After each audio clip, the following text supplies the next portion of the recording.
please be upstanding to receive the Mayor, Councillor Robin Wood.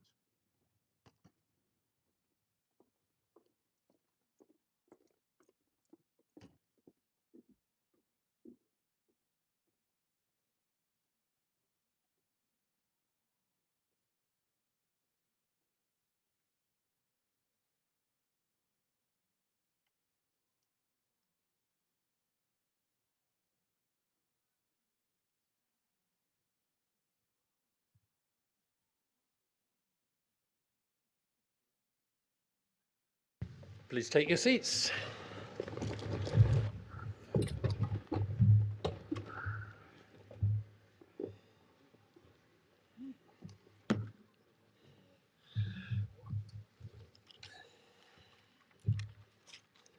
Welcome to the January meeting of the Council, and welcome back to those of you who have joined us from our early extraordinary meeting. We've been very busy agenda this evening, so I'll start without delay. Are there any apologies? Mr Mayor, the same as before, Councillor Ayres. Thank you. Councillor Evans? Yes, Mr Mayor. Same apologies, Graves Jr. and Councillor Cuss. Councillor Lind? Yeah, apologies from Councillor Willoughby, Mr Mayor. Thank you. Any others? Good. Okay. Any declarations of interest? No. Okay. Minutes of the meeting held on the 24th of November. And now approve the minutes of the last meeting. Will somebody move the minutes, please? Councillor Pearce, seconded by Councillor Barker. Any comments on those? Thank you. Those in favour, please show. Anybody against? That's fine. That's carried. Item 4 is announcements from me. I have several announcements to make this evening. Firstly, some housekeeping items to address. Those attending have been provided with a copy of the risk assessment and guidance for safely conducting public meetings during COVID-19 pandemic. Please take care to maintain those social distancing and ensure that you're wearing a face covering unless you're addressing the meeting or are exempt. Secondly, I've agreed to accept 2 late items which have been circulated by Democratic Services prior to the meeting. The first item is an urgent referral from Council Cabinet relating to the setting of the council tax base, which is statutorily required to be calculated by the last day in January. The second is a report relating to constitutional appointments following Councillor Testro's announcement yesterday that he will be joining the Liberal Democrat group. I propose that the minute extract is taken following item 9 on the published agenda and the report following item 11. I'm delighted to report that several individuals with connections to Derby have been listed in the Queen's New Year's Honours for 2021-22. They include Professor Catherine Mitchell, CBE, Vice-Chancellor and Chief Executive of the University of Derby for Services to Education. Clive Lawrence, OBE, former Executive Head Teacher at St Giles School and Director of Special Educational Needs at Greenwood Academies for Services to Education. Adam Peaty, OBE, Olympic gold medalist, multiple world record holder and member of the City of Derby Swimming Club for Services to Swimming. Dina Heaney, MBE, Dementia Care Specialist for Services to Dementia Care. Karen Basua, BEM, most recently an end-of-life facilitator at the Royal Derby Hospital for Services to End-of-Life Care. I'd like to place on record this councillor's thanks for their contributions to our city and our country, which have been recognised by Her Majesty. I wish to report the passing of several notable individuals. Firstly, I was deeply saddened to learn of the passing of Leo Beckett shortly before Christmas, the husband and long-serving political assistant to Dame Margaret Beckett MP. Leo had been ever present during Dame Margaret's distinguished political career, and I'm sure members of the Labour group will wish to reflect on his contribution. And I believe that's open to the whole council as well. Secondly, I'm sad to report on the death of Fred Manning. Mr. Manning was a member of the Independent Appeals Panel for admission appeals and exclusion reviews, having joined Derby City panel in 2017 after many years serving on appeals in Nottinghamshire. Mr. Manning had a long history of public service. He was a Justice of the Peace for over 30 years, a school governor since 1975, served as Regional Director for Nottinghamshire and the National Governors Association, as a National Secretary of the National Governors Association.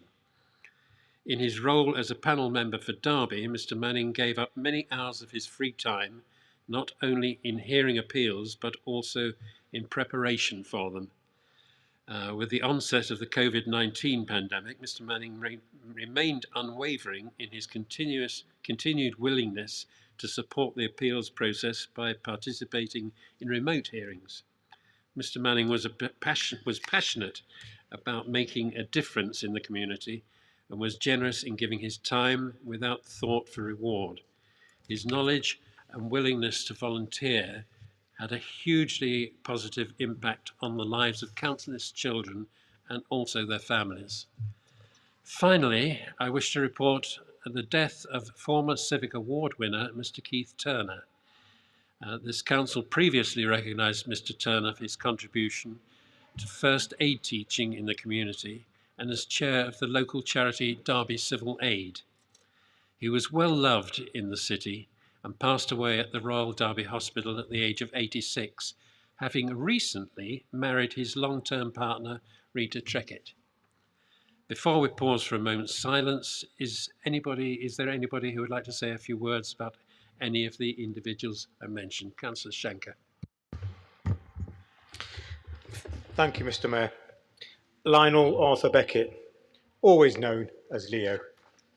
Born in Brompton Barracks, Chatham, as his father was in the army.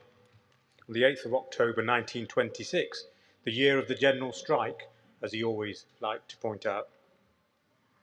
Many here today were at Leo's funeral or watched online, and we heard some really memorable tales. Leo once overheard his dad saying to his mum, "I don't mind taking Leo with me when I go out, but the only thing is you never know what he's going to say," something that never really changed. A police officer on the parliamentary estate was heard saying to a colleague, "Leo's so nice. He always speaks to me when he sees me." His colleague replied, "Don't let it get to your head, mate. Leo speaks to everyone." At the age of 18, he was called up and joined the RAF. Leo always fondly spoke about experiences from the mining and other working class communities and how that totally formed his own political understanding and experience. After the war, though his dad was secretary of the local Conservative Party, Leo, having heard Attlee speak in Lincoln, set up the first Labour Party branch in the area. In the 60s, his dad, by then disillusioned, decided to join the Labour Party and remained a member of the party for the rest of his life. From the beginning, Leo was an organiser, never a candidate, though tried and approached on many occasions. He rose through the ranks in his union, and from being a skilled fitter to shop floor management, rising to become works superintendent. He never allowed those senior roles to affect his personal politics or behaviour, becoming more and more active in the Labour movement locally, regionally and nationally. Then, as always, Leo made friends right across the political spectrum. In 1970, in the aftermath of the general election, Leo and his colleagues in Lincoln looked for a new candidate, perhaps even a woman. Margaret's name was suggested, and after being introduced to Leo at the party conference, she was eventually selected as the candidate. Leo became her candidate aide. After 2 elections in 1 year, Margaret became an MP in Lincoln in October 1974. In 1979, Labour lost Lincoln. Margaret obtained a job with Granada Television and she and Leo had a quiet family wedding in July that year. Thankfully, they both came to Derby, and Margaret won Derby South in 1983. Throughout Margaret's long and successful political career, Leo has been her right-hand man, running her parliamentary office and travelling with her whenever he could. It was after their first trip to India, the word came back that Mr. Beckett is a real asset, pleasant in nature, and the ability to put everybody at ease made him popular wherever he went. Leo was a formidable fundraiser and had reached 29 annual fundraising dinners in Derby South, which were always memorable occasions and always managing to get the big political guns and the top celebrities to attend.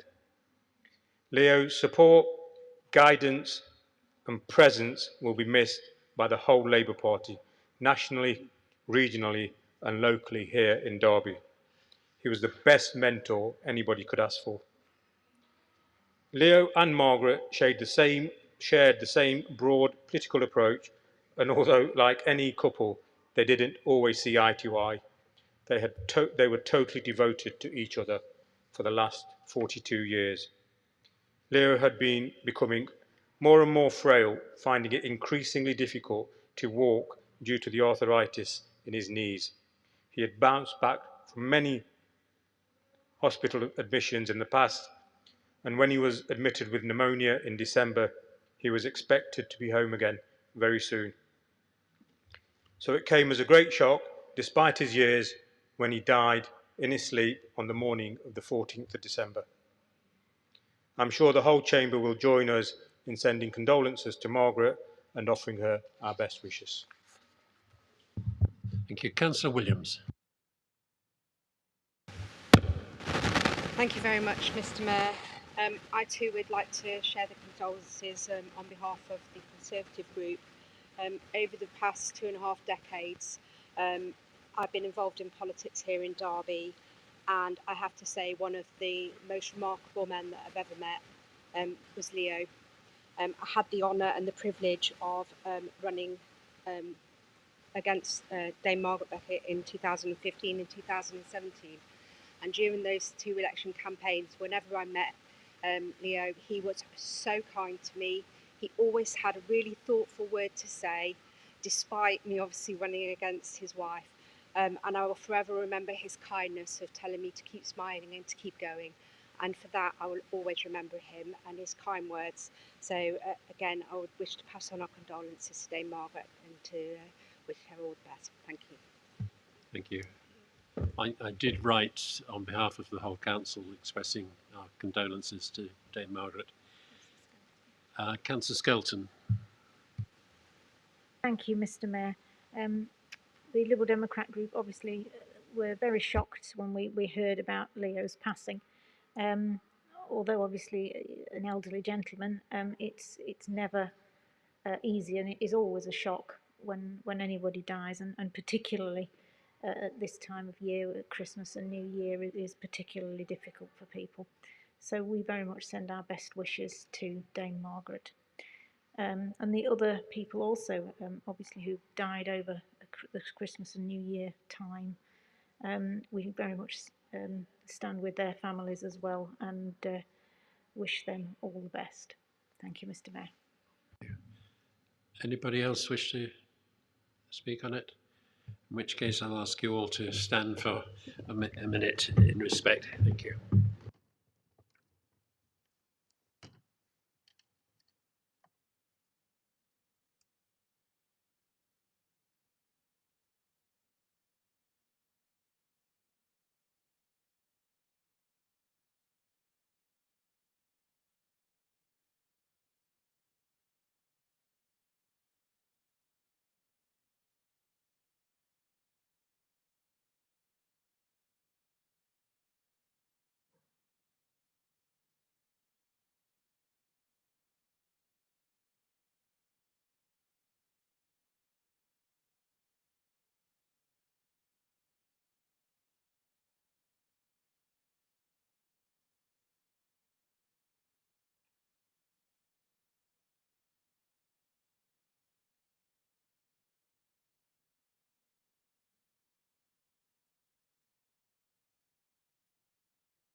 Please be seated. Thank you.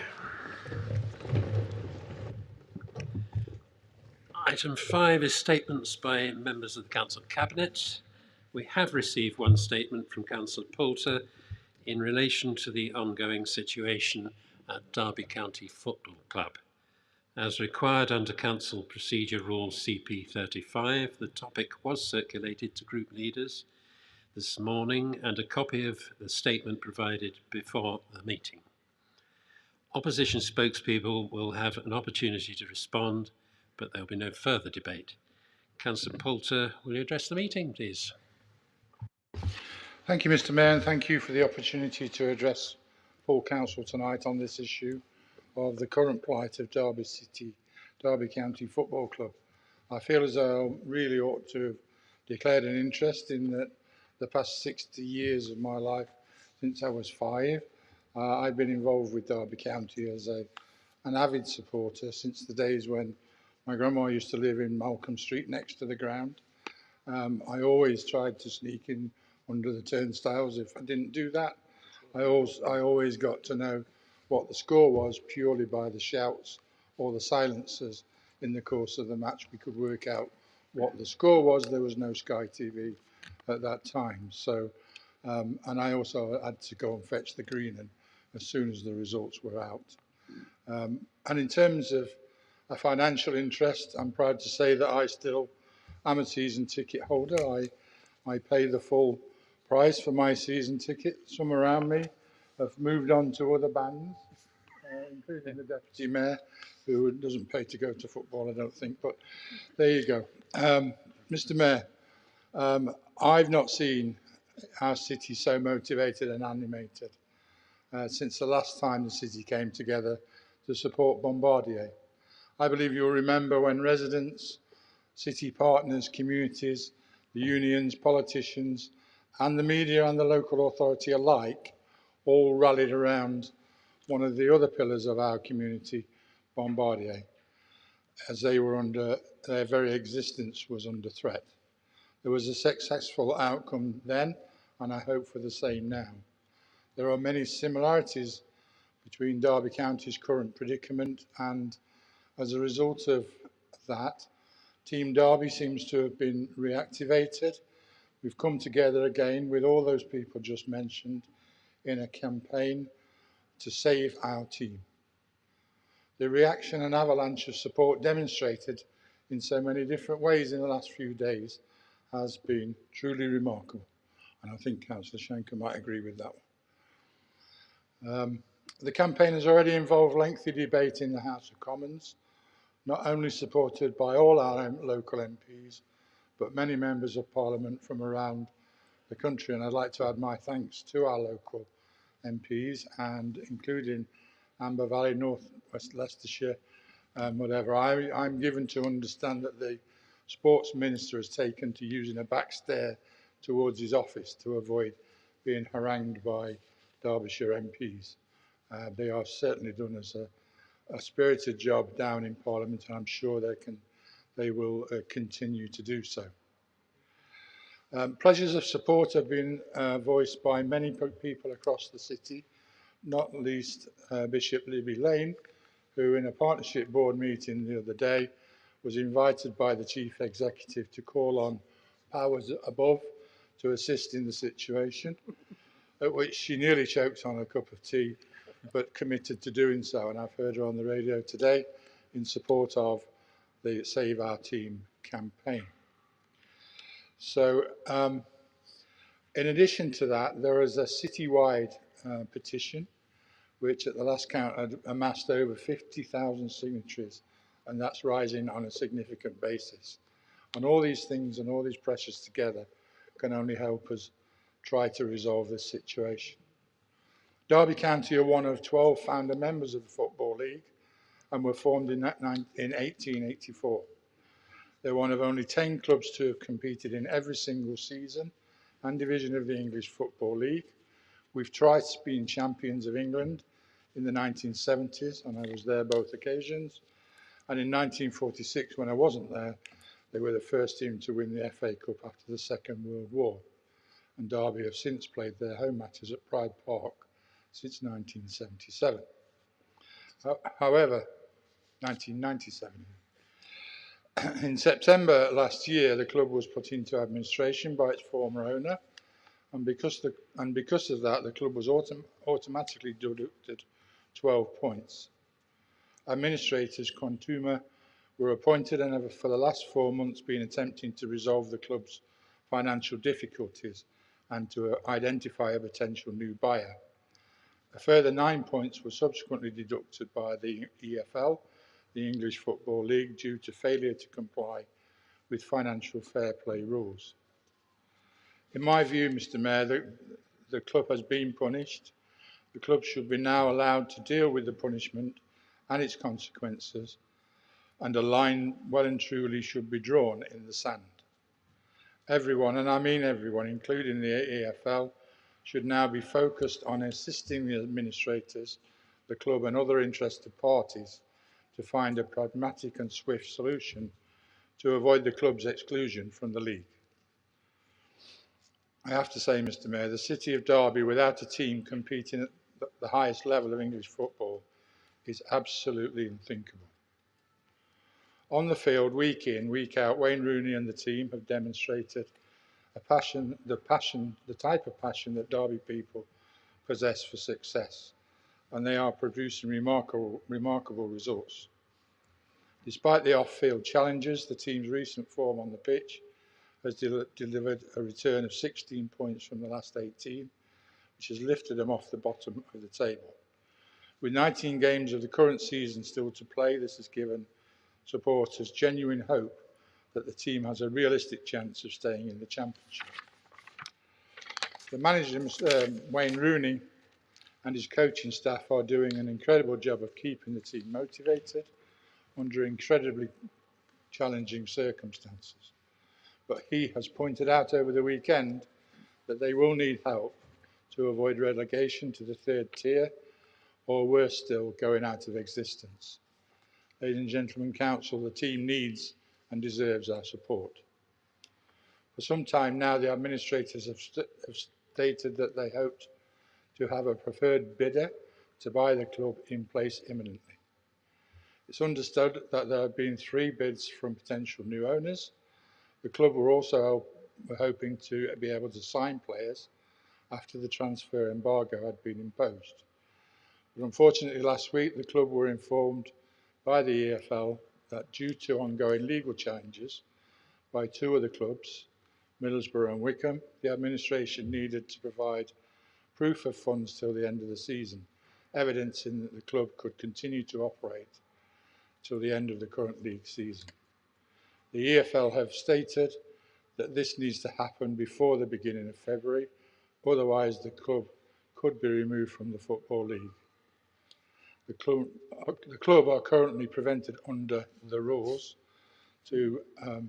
from renewing player contracts or signing new players. Mr. Mayor, the crux of this matter is that these prospective buyers of the club are unable or unwilling to proceed with their bids, whilst the legal challenges from Middlesbrough and Wickham football clubs are unresolved. Derby County FC is at the beating heart of our city and its communities. It plays a huge part in the social, economic and cultural fabric of the city, and supporters are understandably very concerned about the club's future. As Derby bids to become the City of Culture 2025, it's unimaginable that the city would not have a top-level professional team. The Council, as part of Team Derby, have held several meetings with the administrators to offer support to resolve these matters. After the latest round of discussions on Tuesday, I would call on all of Councils here today to support Team Derby's efforts to show that Derby cares, and we are determined to do everything possible to secure the club's future. I would urge the Council to consider 4 actions, and number one, to recognise and make clear that we recognise the vital importance of Derby County Football Club to the city and its wider area in terms of our identity, our profile and our economy. The support that it offers to direct and indirect supply chain to the business and the gross value added for the area. The health and cultural well-being of many local communities depend on Derby County Football Club. I'd also urge the Council to note that the club, as a founding member of the Football League since 1884, underwent a 21-point deduction and currently has a second transfer embargo placed upon it by the English Football League. And yet, they are still in a position to name, hopefully very soon, its preferred bidder of the three interested parties. I'd call also on the Council to call on the administrators to communicate in a proactive and clear way alongside the EFL to help facilitate the preferred bidder to be announced and to proceed its takeover of the club to guarantee its survival, thus enabling the club to deal with creditors, or the administrators to deal with creditors and outstanding claims. The EFL need to invoke an urgent rule change and decide the creditor status of the claims by Middlesbrough and Wycombe. And they also need to determine whether they are football creditors or not.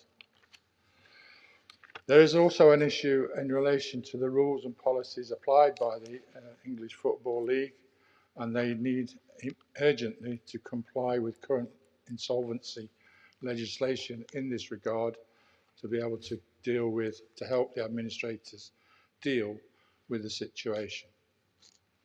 So to conclude, Mr. Mayor, I'm sorry it's been a long, but I feel very strongly about this, but I would call on the Council on a cross-party basis to commit tonight to working with the supporters, the administrators, the English Football League, the preferred bidder and government to get fully behind the Team Derby campaign and help us to save our club, and doing so stressing the importance of Derby County to the city and its communities. Mr. Mayor, let's show the English Football League how determined Derby is and how we care, even if they don't. Thank you, Mr. Mayor. Thank you.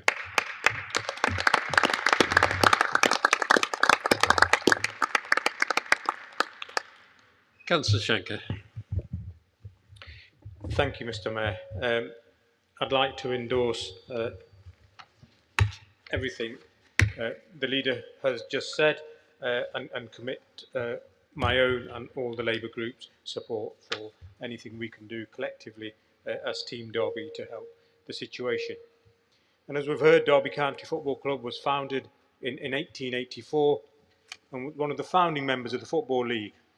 We've won the FA Cup, the League Championship twice, and got to the quarter-finals of the European Cup.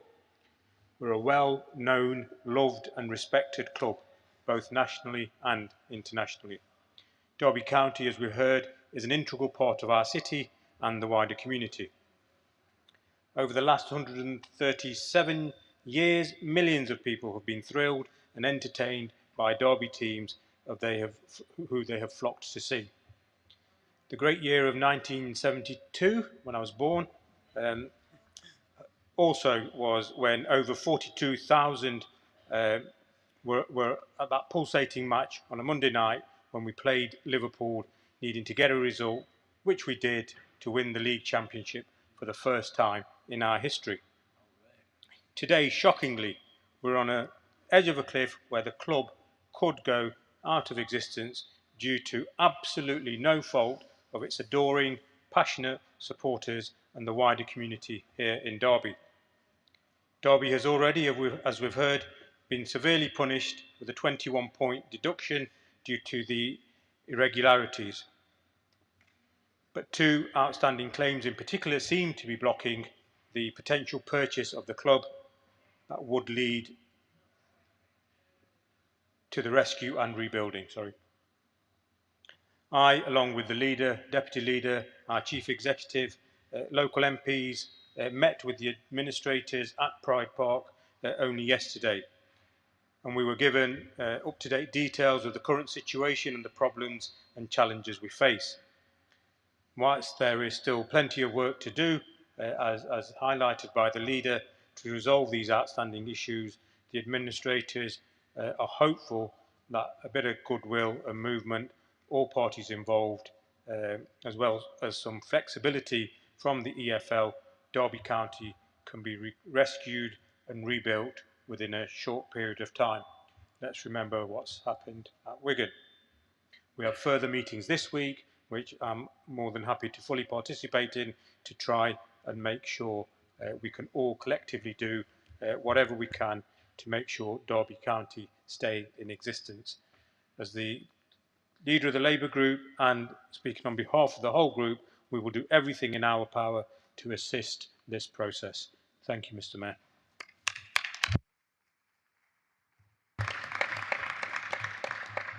I understand the spokesman for the Liberal Democrats is Councillor Nater.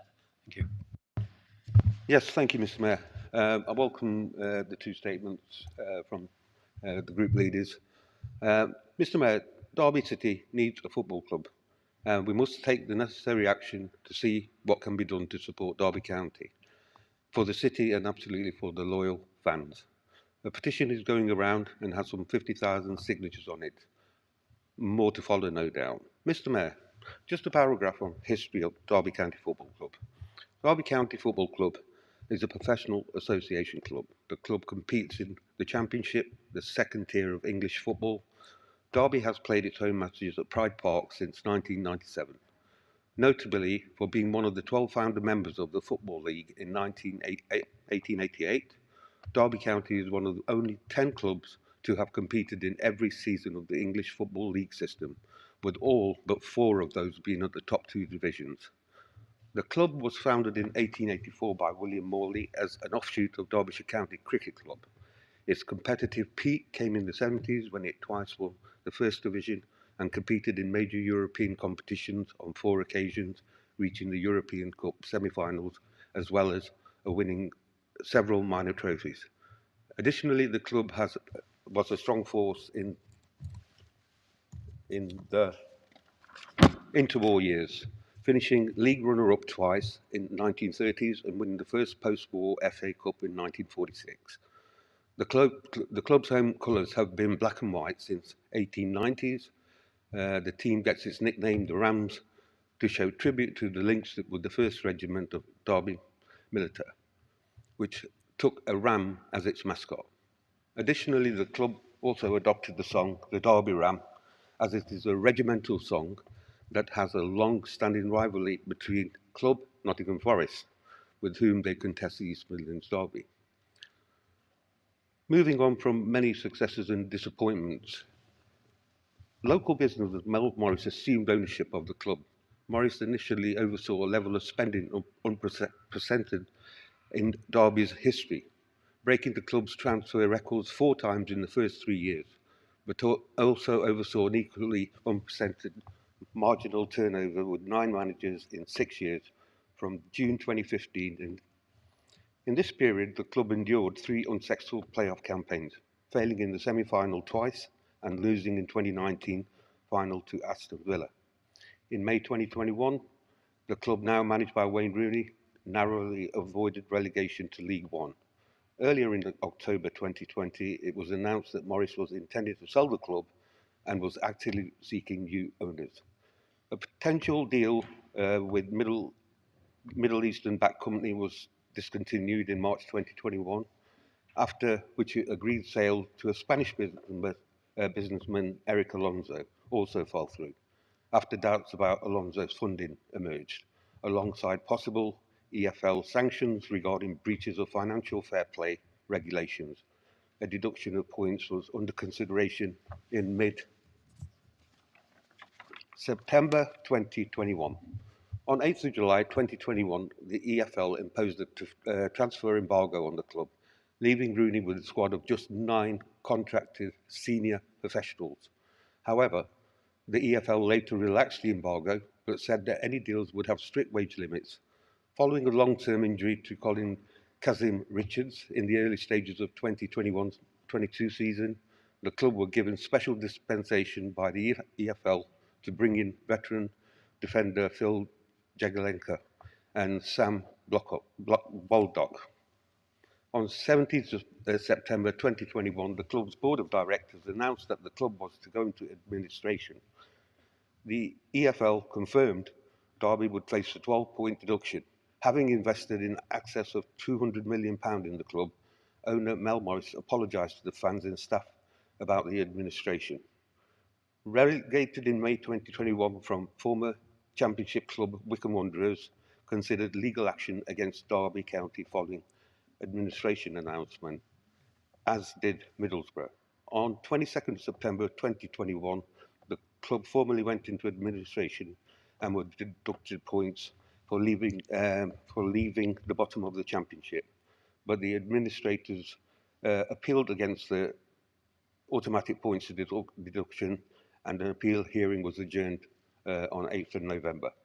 During November 2021, former Derby County owner Andy Appleby, US businessman Chris Kirchner, and Sandy and James Easdale were named as the interested parties as administrators look for a buyer for the club, planning to shortlist 3 preferred bidders by the end of 2021. However, a quick sale was unlikely pending discussions with HMRC and confirmation of full extent of Derby's liabilities on 16th of November 2021. The club had a further deduction of points for breaching EFL accounting rules, leaving the club on the -3, 18 points from safety. A further 3 points deduction for breaches of EFL profitability and sustainability rules were suspended.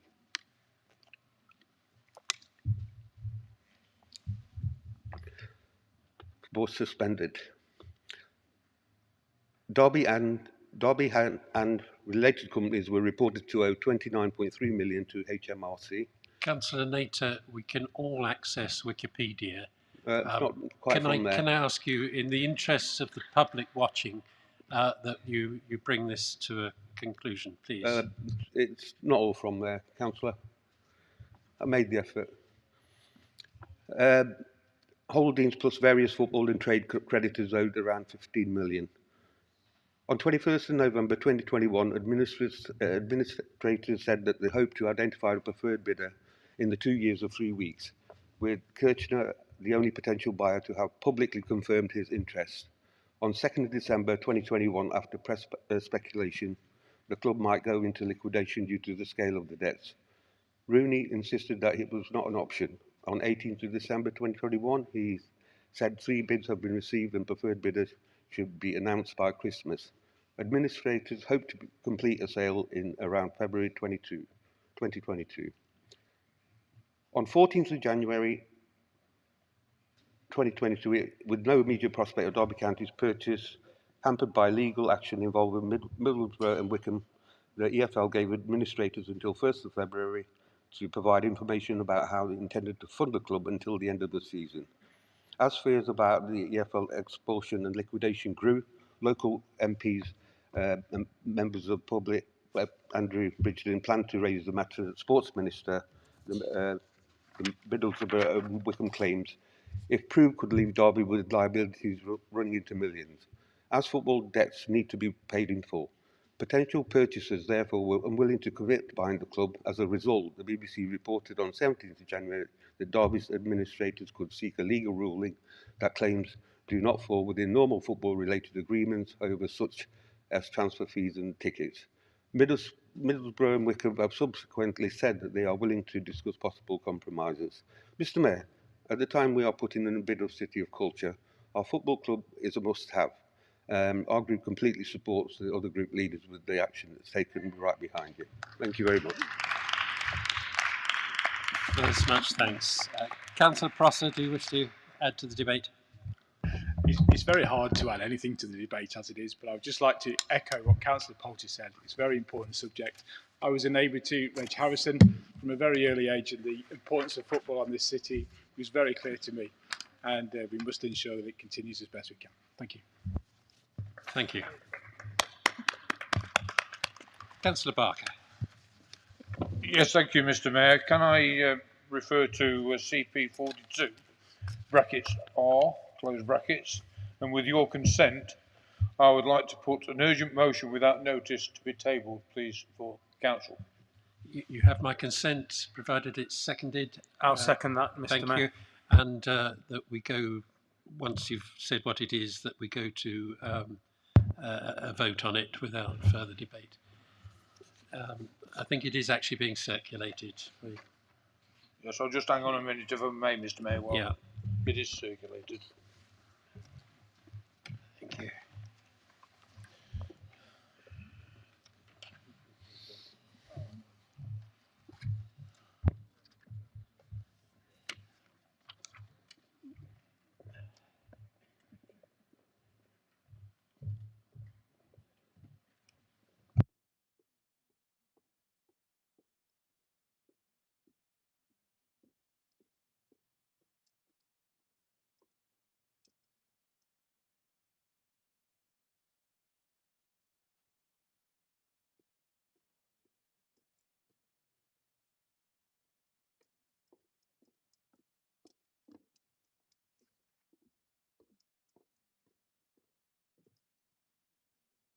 Mr. Barker. Yes, thank you, Mr. Mayor. I'm glad that the paper has been circulated to all council, and I'll try and keep it as brief as possible. But I think everybody's heard the impassioned plea that has been made this evening from the leaders of each of the political parties. And yes, I was at that match, Councillor Shanker, in 1972, whilst you were still in your, well, crib, I suppose. But I was at that match. Anyway, that's by the by. You see from the urgent motion that I have, in actual fact, wishing to expand on what Councillor Poulter, the leader, said in relation to the resolutions that he made in his speech. We, I believe, should, as a council, pledge to support Derby County Football Club and commit to help resolve the current impasse between the administrators, the English Football League and other interested parties. And there are the four resolutions that Councillor Poulter mentioned, and you've got them in front of you. So to save time, I don't intend to read them out again, just to précis them. And that's to recognise the vital importance of Derby County to the city and the wider area, to note that the club is a founding member of the Football League, and I won't go through the history again because we had that from Councillor Nater, to encourage the administrators to engage with all parties in open and proactive communication, and to call on the EFL to help facilitate the preferred bidder to be announced as soon as possible, because it is getting to the D-Day sort of situation. And finally, to commit to work on a cross-party basis with the supporters, administrators, EFL, and the preferred bidder and government, together with our MPs, again cross-party, and again has been facilitated by Councillor Shanker in the past few days. So I would put that as an urgent motion and ask that Council be allowed to vote on that to show the strength of character and the strength of our resolve to bring this situation to a good and happy conclusion. Thank you. Councillor Shanker. Thank you, Mr. Mayor. Not wanting to stifle any support or debate on this really important matter, but we have heard from all the groups present here today, and I'm happy and prepared to move to a vote on this matter. Thank you. All those in favour, please show. Thank you. Anybody against? That is unanimous, as it jolly well ought to be. Thank you. Item 6 is questions from members of the public. We hear questions from members of the public to cabinet members and committee chairs. We've received 10 in total, where a written response has already been provided in the booklet. We will hear a summary of the question from an officer before inviting each member of the public to ask their supplementary question if they're here. So the first one, Alex A, is from Natalie Hollingworth. Thank you, Mr. Mayor. I don't believe Natalie is here with us this evening, but for the record, her question is to Councillor Hassel, and it is: will the council consider making the whole of the city a clean air zone to reduce particulate matter and improve the health of residents? Thank you. Question B is from Brendan Connolly. Thank you, Mr. Mayor. I believe Mr. Connolly is here with us this evening, so if you would like to come up to the microphone. Mr. Connolly's question to Councillor Smale is: can the Cabinet member explain why the Council is proposing to increase council tax to the maximum legal amount for the 4th year running? Do you have a supplementary, Mr. Connolly? Yes, sir, I do. I'd like to give it, please.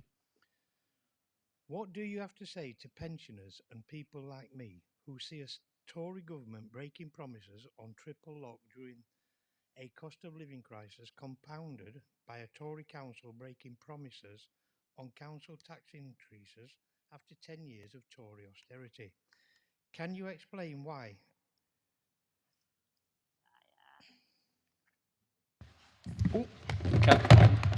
I think me and Councillor Peatfield are having a competition here to see how many chairs we can knock over tonight. Thank you very much for your question, Mr. Connolly. I, of course, understand your great concerns, and we obviously do not want to put council tax up to the maximum amount. It is always this administration's ambition to obviously seek the minimum amount of increase. We do have significant pressures in our adult social care and children's services, and obviously it is our duty to help protect our most vulnerable at the council. Obviously, we're looking forward at packages to help support people across the city. We do have a council tax discretion scheme for people who think that they might not be able to meet their demands and payments with regards to council tax. And I'm more than happy to highlight that out to yourself as well, Mr. Connolly, and to many other pensioners or anyone, regardless of age, who may need seek support for council tax at Derby City Council. Thank you, Mr. Mayor. Question C is from Ruth Coates. Thank you, Mr. Mayor. I believe Ms. Coates is here this evening. Her question is to Councillor Hassel. Question is: what are the council's plans for the Friargates goods yard, and how much longer will it stand empty? Thank you. Ms. Coates, do you have a supplementary? Yes. Oh God. Right. Yes.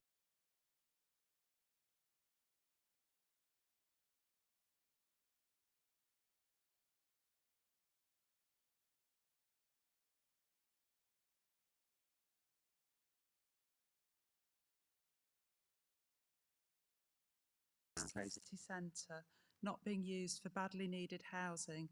Instead, you are planning to build on greenbelt land away from the city centre, which will necessitate more new roads, more infrastructure, encourage more car use and create a higher carbon footprint.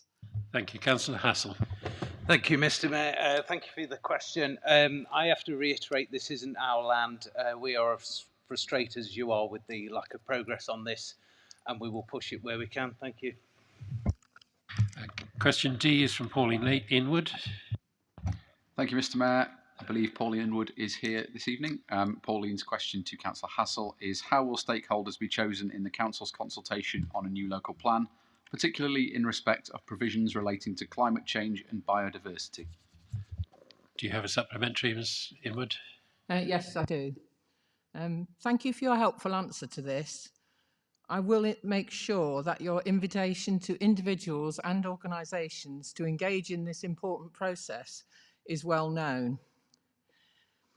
Considering that at the last council meeting you said that dealing with the climate is the most important issue bar none, can you assure us that climate change will be top of this agenda and considered throughout the formulation of the local plan, not just an add-on or a separate chapter? Councillor Hassel. Thank you, and thank you for your question. Yeah, I can give you my reassurance that this will play front and centre of the local plan.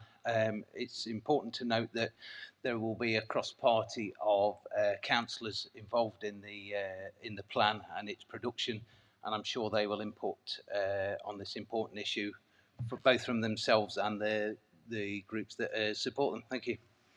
Thank you. Question E is from Philip Hutchinson. Thank you, Mr. Mayor. Mr. Hutchinson is not here this evening, but for the record, his question to Councillor Hassel is: will the council apologise for failing to protect the people of Derby through its inaction on air pollution, particularly in respect of nitrogen dioxide pollution? Question F is from Simon Bacon. Thank you, Mr. Mayor. Mr. Bacon isn't here this evening, although he has submitted his supplementary question in writing. His substantive question to Councillor Pearce is, what is the carbon intensity of the residual black bin waste produced by the city? And his supplementary question is, you say the CO2 tonnage is the equivalent of 10,117 tonnes. Are you saying that if all the city's residual waste was burnt at the Sinfin incinerator, it would only emit 10,117 tonnes of carbon? Councillor Pearce. Thank you, Mr. Bacon. I'm so sad that you're not here. I hope you're well. No, I meant that with all sincerity. I do hope you're well, Simon. I will have a word with the office and I'll come back with a fully documented answer to that one. Thank you. Question G is another one from Brendan Connolly. Thank you, Mr. Mayor. Mr. Connolly's question is to Councillor Shiraz Khan in his capacity as Chair of the Standards Committee. The question is, what timescale is given for a complaint about a councillor from the public to be answered? Mr. Connolly, do you have a supplementary? I do, Mr. Chairman. Can I just tell you, I haven't even seen the responses from my first one to mind the second one, so I don't know what they are. But anyway, my supplementary. After the full council meeting in September, I emailed Councillor Barker my issues. He emailed me back on Thursday the 23rd of September stating, and I quote, following yesterday evening's question, or as it turned out from your supplementary question, a complaint, I am personally unable to deal with this as it involves fellow councillors. However, I can take action as promised by referring this matter through the Code of Conduct. I would explain that all councillors are subject to a written code of conduct relating to their carrying out of duties as an elected member. This scheme is administered by the monitoring officer, formally appointed, aided by an independent person to ensure fairness in the investigation and its conclusion.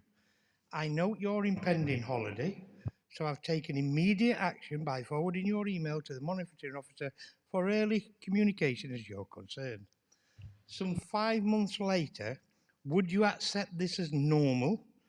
And was the email forwarded? Because nobody's responded. Councillor Shiraz Khan. Yeah, thank you for your question, Brandon. Actually, whilst I don't know the details of this particular case, I am, like you, surprised that it's taken so long for somebody to get back to you. Had I known about it, I would have made sure that you got a reply. And in addition to this, what I will say is that as elected members, we should reply to our residents as soon as possible, because if we can't be bothered to reply to them, I don't believe we should be seeking election as representatives of the people of Derby. And as I said, I can't agree with you more. It's unacceptable that in 5 months you've not had a reply, and I will make further inquiries for you tomorrow morning.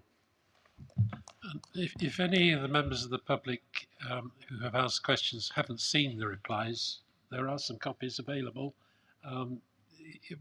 Is there anybody who hasn't had them? Yeah, but the volunteer to take them to. Councillor Smale's going to distribute them. Thank you. And I can only apologise for that. Question H is from Ruth Coates. Thank you, Mr. Mayor. Ruth Coates' question to Councillor Hassel is, what is the council doing to offer people a credible alternative to driving and encourage residents to use alternative forms of transport? Thank you, Ruth Coates. Do you have a supplementary? Yes. Yeah, thank you for your answer. It's good to hear that time and money is being channelled into providing better and more reliable bus services and safer cycle paths. However, given that you said at the last council meeting that dealing with the climate emergency is the most important issue bar none, do you think that this is enough? You said in your answer to me that our demand for personal mobility, i.e. car use, is deep-rooted in our lives. So in addition to providing a credible alternative, don't people need an actual disincentive to using their cars? At the moment, it is being made all too easy for them to choose this alternative. Councillor Hassel. Thank you, and thank you for your question. Yeah, it's a difficult question, and it is about cultural change. Unfortunately, human nature is to do the easiest thing, and currently that is the motor vehicle. How we tackle that is a big question, and one that we hope to tackle very shortly. But rest assured, we will do all we can to incentivise sustainable modes of transport. Thank you. Question I is again from Pauline Inwood. Thank you, Mr. Mayor. Pauline Inwood's question, again to Councillor Hassel, is what has been the take-up of the carbon literacy training offered to councillors? Ms. Inwood, do you have a supplementary? Yes, I do. Just before asking my supplementary, I'd just like to make a short comment. No, I'm afraid that is not what you're here for. You're to put a question, a supplementary question. Please do so. Okay, my supplementary won't take as long as the discussion about football did, if only the environment took all the parties. Please ask a question, Ms. Inwood. Okay. Thank you for those statistics, which I found a little disappointing, to say the least. They indicate that only about 20% take-up of this important training has happened among councillors. Considering at the last council meeting, Councillor Hassel said that dealing with the climate is the most important issue bar none. What can you do, or what will you do, to ensure that every single councillor has received this training very soon? Should it be compulsory rather than just encouraged? Councillor Hassel. Thank you for your question. As with many aspects of the climate emergency, it is down to personal choice. And while I can absolutely applaud the carbon literacy training that I and others have attended, I can only encourage group leaders and independents alike to undertake this valuable training to ensure that they're fully aware of the issues and problems that presented to us. Thank you. The final one, Jay, is again from Simon Bacon. Thank you, Mr. Mayor. Again, Mr. Bacon has submitted his supplementary question in writing. His substantive question is, how much did the council spend on recycling and waste reduction promotion to residential households in 2020-21?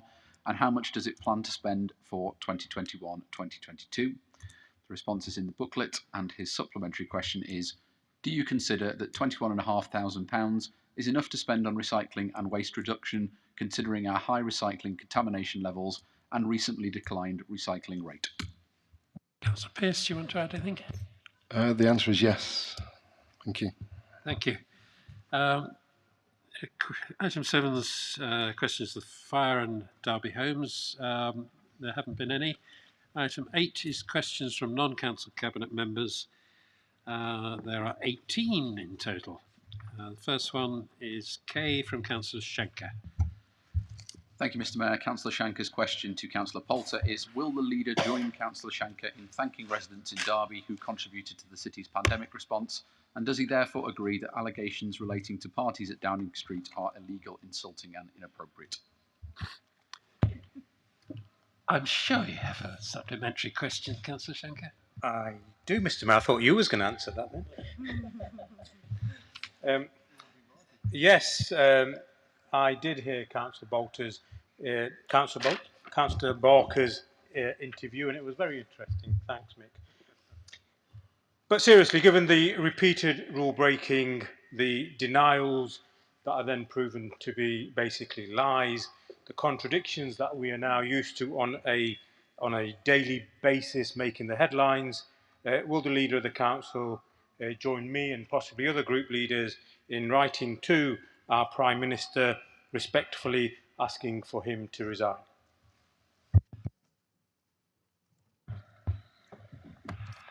No. Thank you. Question L is from Councillor Lind. Thank you, Mr. Mayor. Councillor Lynn's question to Councillor Smale is, why does the proposed 3-year budget not plan for predicted growth in children's services? Councillor Lind, do you have a supplementary? Yes, thank you, Mr. Mayor, and thank you to Councillor Smale for your response. Does this mean that the budget over the next 3 years will track the expected growth in numbers of children in care? Thank you. Councillor Smale. Thank you very much, Mr. Mayor. Thank you very much for your question, Councillor Lind. Obviously, I know it's a very passionate subject of yours, and I think we all have a duty of care to look after our children. We believe with our demand management initiatives that we have at Derby City Council, led by our senior executive team, who meet very much, quite often, quite regularly, to look at our demand management of our children's services. And obviously, I can report today, as of today, we've actually started to see a traction down in looked after children. And I can report today that we now have 627 children, which I think has gone down in another 30 in the last couple of days.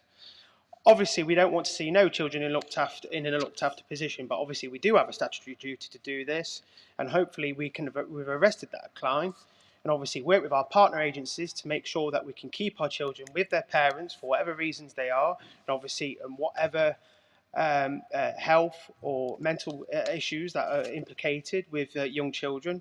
But we as a council are committed to looking after our young children, and that we will seek any money that will make sure we will seek that any funds that we do receive from central government, along with the work that with our central team, with Andy Smith's team and our amazing cabinet member, Yvonne, who will continue to support our young people, and that we will do everything we can to lobby for more money and also protect our young people. Thank you.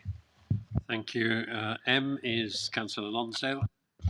Thank you, Mr. Mayor. Councillor Lonsdale's question to Councillor Pearce is, now that funding has been secured, what is the time frame for the installation for a safe pedestrian crossing between Manor Kingsway and the Kingsway Retail Park? Do you have a supplementary, Councillor Lonsdale? I do, Mr. Mayor. My supplementary is, what is the council doing to make sure that lessons have been learned from this situation and to not leave a community without safe access to its local facilities? Councillor Pearce. Thank you, Councillor Lonsdale.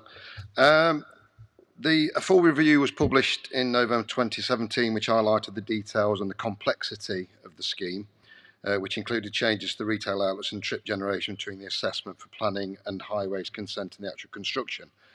The fact that it's taken so long underlines the complexity of the negotiations. We have had to secure necessary funding from other parties, which we received in 2021, and will now proceed with these changes to provide secure links for pedestrians and cyclists alike. Thank you. Question N is from Councillor Martin. Thank you, Mr. Mayor. The question is to Councillor Webb. It is, will the Cabinet member detail the costs incurred by the Council to relocate the Padley Centre? Do you have a supplementary, Councillor Martin? I do, Mr. Mayor, thank you. And I have to say, the situation with the Padley Centre here beggars belief. And I'm afraid that the answer I have been given is either misleading or it is incorrect, Mr. Mayor. Do you have a supplementary? I do, but I need to, in order to put my supplementary, I need to point out that the answer says that there were 74k of capital approvals were required, whereas actually in the confidential papers where we were told not to release figures, I suggest, Councillor Martin, you do not. No, I'm not going to release the figure, unlike the suggested figure in the answer that was given. I'm going to say that on the 10th of November, Papers to Cabinet, items 18 at 2.3, the capital grant release was a 6-figure sum in which the figure 1 wasn't included. So basically, my supplementary question is that the Executive Scrutiny Board, which is a cross-party board, as we all know, recommended to the Cabinet then that the board, well, the resolve to recommend to Council Cabinet that the permanent location should be reviewed prior to proceeding with the purchase. And the Cabinet ignored that. And then after that, the Padley trustees This is not a question. Went on Would you to please say move to a that question, Councillor Martin? I am coming to my question, Mr. Mayor. I know you're very patient. That moving to 27 Charnwood Street would have been unwise and not a responsible use of the public funds made available. So they have themselves rejected the scheme. What I want to know is why Councillor Webb did not listen to the views of executive scrutiny, particularly when giving away such large sums of public money. And I'm going to make the answer easy for him. I'm going to say, was it A, due to lack of due diligence? Was it B, that he's not interested in value for money? Or was it C, downright incompetence? Thank you, Mr. Mayor. Councillor Webb. Thank you, Mr. Mayor, and thank you, Councillor Martin. It's neither. Neither A, neither B, or neither C. I've been working with the Padley and this project for a number of years. I've been working with trustees, and indeed it's been a long and challenging process. And that process was a negotiation, and that negotiation finished with a paper to Cabinet. And although the offer of premises was made, and don't forget that there is an interim relocation within that paper, and the Padley Centre have said that what we offered does not meet their needs. And they are perfectly at liberty to do that, but at the start of those negotiations, they required a property similar to Charnwood Street. They no longer require that size of building, and they have changed the format of their offer to our homeless community, and they are working well with the City Council in providing not only accommodation but help and training for people who are or are likely to become homeless. Question O is from Councillor Repton. Thank you, Mr. Mayor. Councillor Repton's question to Councillor McChrystal is, when exactly will the Moorway Sports Village open? Do you have a supplementary, Councillor Repton? Yes, please, Mr. Mayor. When will the charges that the new private operator will impose be known, and whether these will prove a barrier to the public accessing these new facilities? I'm not sure that is a supplementary based on the answer, but I'll allow Councillor McChrystal to respond. Yeah, thank you for your supplementary, Councillor Repton. So regarding the commercials, that's a good question on whether they're actually going to be released to the public. I'll be perfectly honest to you, because clearly it's a commercial agreement. So I'll give you a response to that on what commercials will be released. And the second part to your question is no. Thank you. Question P is from Councillor Dinser. Thank you, Mr. Mayor. Councillor Dinser's question to Councillor Smale is, will the Cabinet member respond to information disclosed at a scrutiny meeting that suggested the cost of renovating the former Pear Tree Library building was significantly less than originally estimated? Councillor Dinser, do you have a supplementary? Yes, Mr. Mayor. And can I first say that the significantly less in my question was up to £500,000 against a 1.2 to 1.5 million cost given to the council by the Tory administration. Councillor Smale, thank you for your response. I'm disappointed and sorry that you have not answered the question. How can you try to avoid acknowledging the reality and disaster of selling off a historic asset and well-loved community educational facility when many in this chamber and in Derby especially were against the sell-off, and now information disclosed in the the Community Scrutiny Board confirms what many people in this room and many people in the Normanton area in particular said, that it should not have been sold, and the costs attributed to it were not correct. And now an investor has able to do the works, structural as you say in this, for less than a third of what was quoted has a reason for selling off Can we Derby, move to a question, Braintree, please, Carnegie Adil? Library, a well-loved asset for the people of Derby. I think there was a question implied there somewhere. Yeah, thank you Councillor very much, Smelly Mr. might Mayor. want to respond to. Yeah, I think there was a question in there, Mr. Mayor, more of a personal statement, I believe. Why would we not offload certain assets that we have, especially ones that have been in particular disrepair? There's no denying in this city that we've had over many administrations that we're not able to maintain and allow the private sector to help bring in an asset into the community. I believe you may have been misheard. I did speak to the officer in relation to the property, and I was told that it was at least £500,000. It wasn't up to. So unfortunately, because it was a private investment, we will never know how much unless the private investor is willing to reveal to us the exact amount they brought. However, this private investor has invested significant amount of money into this building. And one thing that I've learned, and I think we should have all learned about in the City Council, is whenever we get quoted to do a repair or a job, it's never going to be the same as the private sector. We should always embrace the private sector to help bring our community buildings back into use. And we have now got a community building that is accessed for various, multiple reasons, for different ideas, for different businesses, and one that we should be embracing. We've moved the library, and I think it's proved very effective. So I disagree with the comments that Councillor Dinser has put forward to us. I think it's been very much well embraced. It's helped reduce the liability to the council, but also bring in a much-loved property back to its glory and in use. Thank you, Mr. Mayor. Councillor Q is from Councillor West. Question, Q. Thank you, Mr. Mayor. The question is to Councillor McChrystal, and it is: how much has been spent on the Guildhall since it closed? Councillor West, you have a supplementary?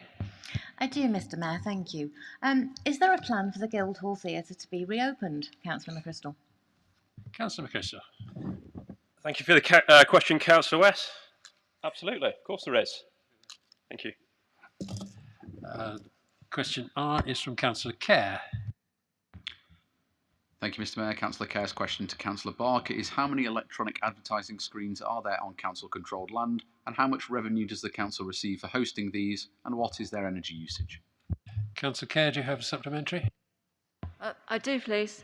I was wondering, I talk be a little bit clearer. Thank you for this information, very helpful. Are any of the screens that we have at the moment the new paper-white screens, which are lower energy? Are we aware of those? Councillor Barker. You've double-stitched me with that one, Lucy. I'm sorry. I don't know the answer to that. If it's that important, I will find out for you, and I'll have to send you a written reply. Thank you. Question S is from Councillor Martin. Thank you, Mr. Mayor. Councillor Martin's question to Councillor Williams is: what is the council doing to ensure all classrooms and also care homes in Derby have an air purifying unit installed? Councillor Martin, do you have a supplementary? I do, thank you, Mr. Mayor. And when the answer that I've been given to a question is reasonable and seems sort of basically accurate, I'm able to give a succinct supplementary, as I'm sure you Go all on know. then. So basically, I'd like to thank Councillor Williams for her response with regard to air purifying units in schools, and I do hope she will follow that through to help keep our schools open at this time when the Omicron variant of COVID is rampant. But with respect to the second part of my question, which does perhaps more apply to Councillor Webb, care homes at the moment, as we learnt the other day, many of them are closed because they do have COVID infections in them in the city. And I want to know what Councillor Webb is doing with regard to providing further guidance for care homes, perhaps with regard to these units and other advice on infection control. Thank you. Well, in that case, you should have put a question to Councillor Webb. You put a question to Councillor Williams, who I will invite to I just answer submitted the question, Mr. Mayor. No, I didn't you name didn't. a cabinet member. No, you didn't do it in time. I'm asking Councillor Williams to respond to the supplementary. Thank you, Mr. Mayor, and thank you very much for your questions. As I put in the response, the care homes are not part of the government guidance or requirements for these units, and it is for each care provider to consider as appropriate, but not a requirement for registration with the Care Quality Commission. I'm sure I could have a chat with my fellow colleague, Councillor Webb, to make sure that that is actually true and correct, but I do believe that is so. He's given me the thumbs up, so I believe that until that is an actual requirement and not just guidance, that we would be following the guidance at the moment. Thank you. Question T is from Councillor Shanker. Thank you, Mr Mayor. Councillor Shanker's question is to Councillor McChrystal. It is, when is the pleasure boat planned for the River Derwent expected to be operational? Councillor Shanker, do you have a supplementary? I do, Mr Mayor. Good evening, Councillor McChrystal. Just a word of caution on how you answer this one, because I may know the answer. Can you confirm how many cabinet members, including yourself, have been pressurising officers to relax licensing conditions that may have been imposed to ensure the safety of users of the pleasure boat? Councillor McChrystal. Thank you for the question, Councillor Shanker. I can confirm nobody has been pressurised by nobody from this administration. And then secondly, just to remind you that the licensing committee is one of our regulatory committees, and I'd advise you and caution you not to play politics with it. Thank you. Thank you. Question U is from Councillor Repton.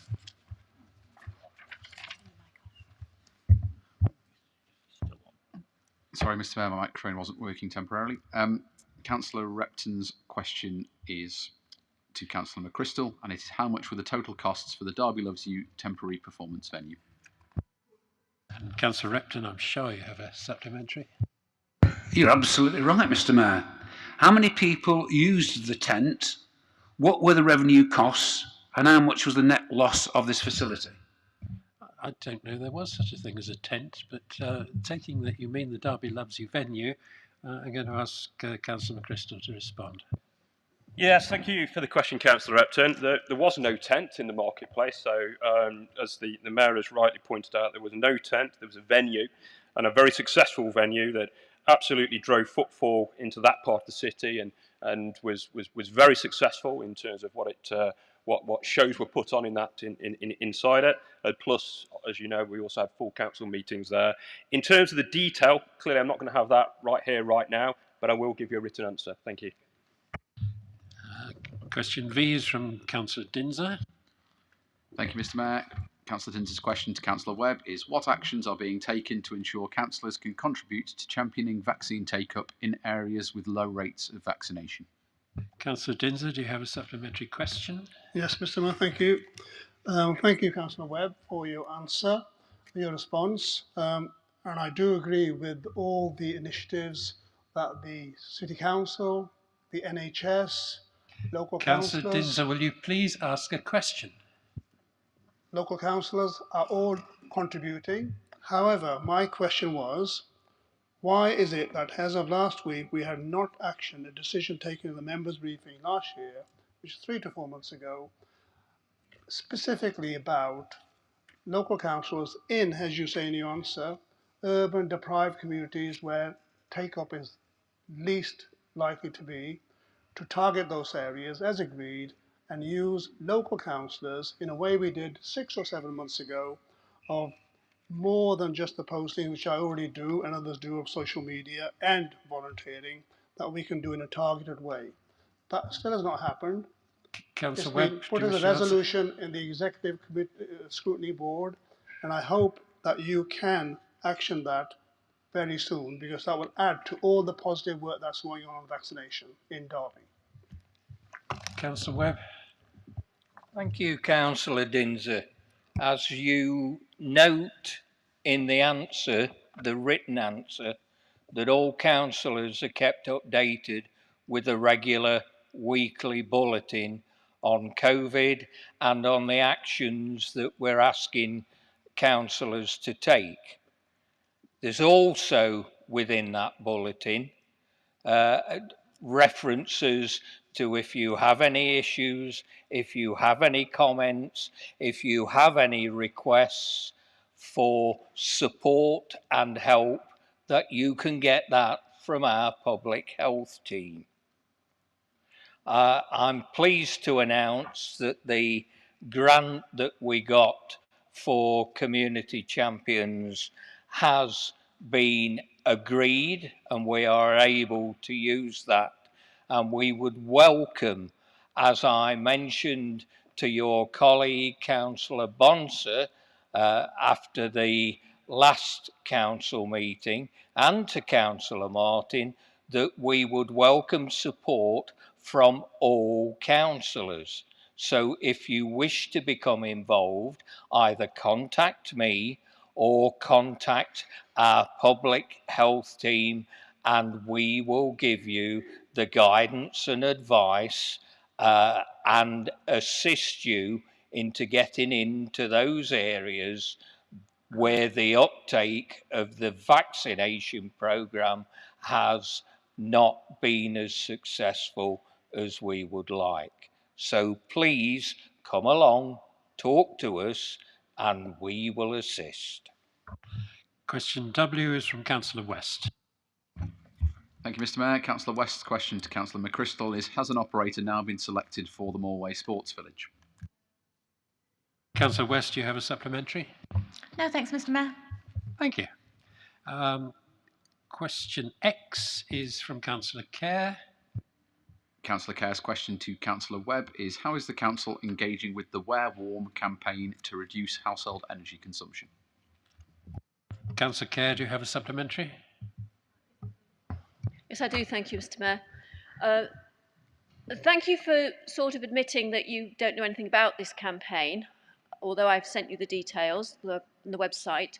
Will you review the details alongside your colleagues and make a decision and hopefully get some publicity for it? Councillor Webb. I did follow the link that you put in your question, and this is a campaign run nationally by charity shops, and it involves asking people to turn down their central heating and to go with the recommended public health temperatures of between 18 and 21 degrees centigrade, and ask people in their own homes to wear more clothing, preferably purchased from the said charity shops. So we are aware of what the programme is. We will look at it. We will review whether it will sit with any of our energy programmes, and we will work with it if it will work with us. Question Y is from Councillor Shanker. Thank you, Mr. Mayor. Councillor Shanker's question to Councillor McChrystal is: when will the details of the Becketwell performance venue deal be released for public scrutiny? Councillor Shanker, do you have a supplementary? I do, Mr. Mayor. Can I ask the Cabinet member to explain why the project hasn't gone unconditional, and when does the deadline to do so expire? Councillor McChrystal. I'll give you a written response in terms of the deadlines, Councillor Shanker. Thank you. Thank you. Question Z is from Councillor Kerr. Thank you, Mr. Mayor. Councillor Kerr's question to Councillor Webb is: when will the Cabinet consider and agree an appropriate reporting process for key stakeholders in respect of the Anchor Executive Group? Do you have a supplementary, Councillor Kerr? I do. Thank you, Mr. Mayor. Thank you for stating not much more than's in the minutes. Could something as simple as a 6-monthly or even annual statement to Cabinet suffice and be agreed now, rather than take up what will surely be valuable time at a future Anchor Group meeting? Councillor Webb. Councillor Kerr, as in the written submission, the anchor groups have not been fully established. When they are, they will determine a process of reporting. And when that reporting process has been agreed, it will be reported back to this council. Question AA is from Councillor Repton. Thank you, Mr Mayor. Councillor Repton's question to Councillor Poulter is: what more can councillors and officers do to help Derby County Football Club avoid liquidation? Councillor Repton, do you have a supplementary? Yes, please, Mr Mayor. Will the leader of the council now please email Nigel Huddleston, Sports Minister, as I have encouraged over 20,000 people to do this evening, urging the Sports Minister to immediately demand that the Chair and Chief Executive of the English Football League comes to the House of Commons within the next 2 days to explain exactly how they intend to help one of their members, Derby County, avoid being liquidated. As unless they take action, no new owner will come forward and with regard to the potential debts, and the club could indeed go into liquidation. Thank you, Mr Mayor. Councillor Poulter. Thank you, Mr Mayor. Councillor Repton, you were here for the debate, a very sensible debate with very sensible conclusions and 4 recommendations. And in the course of the debate, I explained to you the pressure that our local MPs have been able to bring the Sports Minister under in relation to this, and will continue to do so. Question BB, finally, is from Councillor Kerr. Thank you, Mr Mayor. The final question is Councillor Kerr's to Councillor Webb. How is public health working with partners to help build individual resilience to COVID-19 and minimise the future risk of infection, hospitalisation and death? Councillor Kerr, do you have a supplementary? I do, thank you, Mr Mayor. Thank you for again sharing our current activity in this area. Are there any initiatives being considered in Derby to help research why some people are more susceptible to COVID than others, apart from vaccination status, or how best to promote known ways to bolster immune systems? Councillor Webb. I'll have to give you a written response to that, Lucy, as I don't know off the top of my head. Thank you. That concludes the questions. The next item of business is a minute extract from a meeting of the Council Cabinet. The extract relates to the Council's Treasury Management mid-year forecast. I understand that it is best practice for this information to be reported to Council. Councillor Smale, as the Cabinet Member for Finance, will you move the minute, please? I do, Mr Mayor. This is obviously a standard document that comes to Cabinet, then it obviously goes through exec scrutiny, which it did do. So can I please move the minute extracts, please? Thank you. Is there a seconder? Councillor Hassel. Anybody else wish to speak on that? Okay, in which case we'll move to the vote. Those in favour? Anybody against? That is carried. We now move to the late item, which I referred to earlier. The minute extract relates to the setting of the council tax base, which is statutorily required to be agreed before the 31st of January 2022, so that precepting authorities can be notified and the council tax agreed at our February meeting.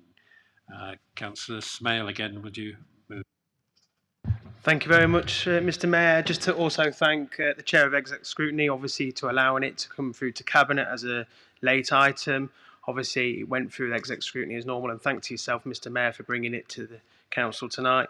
Just a reminder, this is not to set the council tax, that's for the debate at next full council at the end of February. Thank you, Mr Mayor. Seconder, please. Councillor Pearce, thank you. Anybody wish to speak on it? Thank you. Right, those in favour, please show. Anybody against? That is carried. Item 10 is a report of the Strategic Director of Corporate Resources imposing an alteration to the proper officer for the registration of births, deaths and marriages. Emily has absented herself so that because it relates to her. Councillor Barker, as the Cabinet Member for Governance, will you move the recommendation of the report, please? Yeah, so thank you again, Mr. Mayor, for that. I think Council has seen the item 10 and the recommendations that are contained within there. Can I just clarify that the recommendation 2.2, which states quite simply they authorise the monitoring office to make appropriate amendments to the scheme of delegations within the council constitution, that actually relates solely to 2.1 in the paper, not to a general delegation to the monitoring officer, albeit the monitoring officer, of course, has that ability in her makeup. So, in other words, can I just ask for clarification that be added to the minutes by the minute taker? Thank you. Alex, you're giving that assurance? Yeah, that's absolutely fine. And I move. Is there a seconder? Councillor Smale. Any further speakers? In which case, all those in favour, please show. Anybody against? That is carried. Item 11, now consider a report. Perhaps somebody could ask Emily to, she's way back as you could. Item 11, now consider a report relating to the appointment of the Council's external auditors.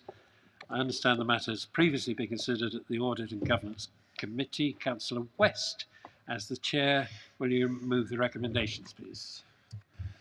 Thanks, Mr. Mayor. As you say, this has gone through Audit and Governance, and it is a statutory requirement to have arrangements in place. I therefore move as printed. Thank you. Is there a seconder? Councillor Barker. Any further speakers? Thank you. All those in favour, please show. Anybody against? Thank you. That's carried. There's a late item now. The final item before we move to the notices of motion is the late report relating to alterations to the allocation of committee places following Councillor Testro's announcement yesterday that he's joined the Liberal Democrat group.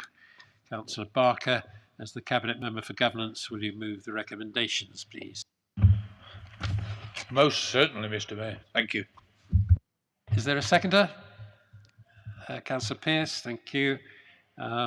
Any further speakers? Councillor Testro, would you like to make a maiden speech? No, thank you. Right, those in favour, please show. Anybody against? That is carried. So we come then to the notices of motion. I always think the meat of the meeting. They've been circulated with your agenda documents. And the first one is to be moved by Councillor Barker and seconded by Councillor Williams. Councillor Barker.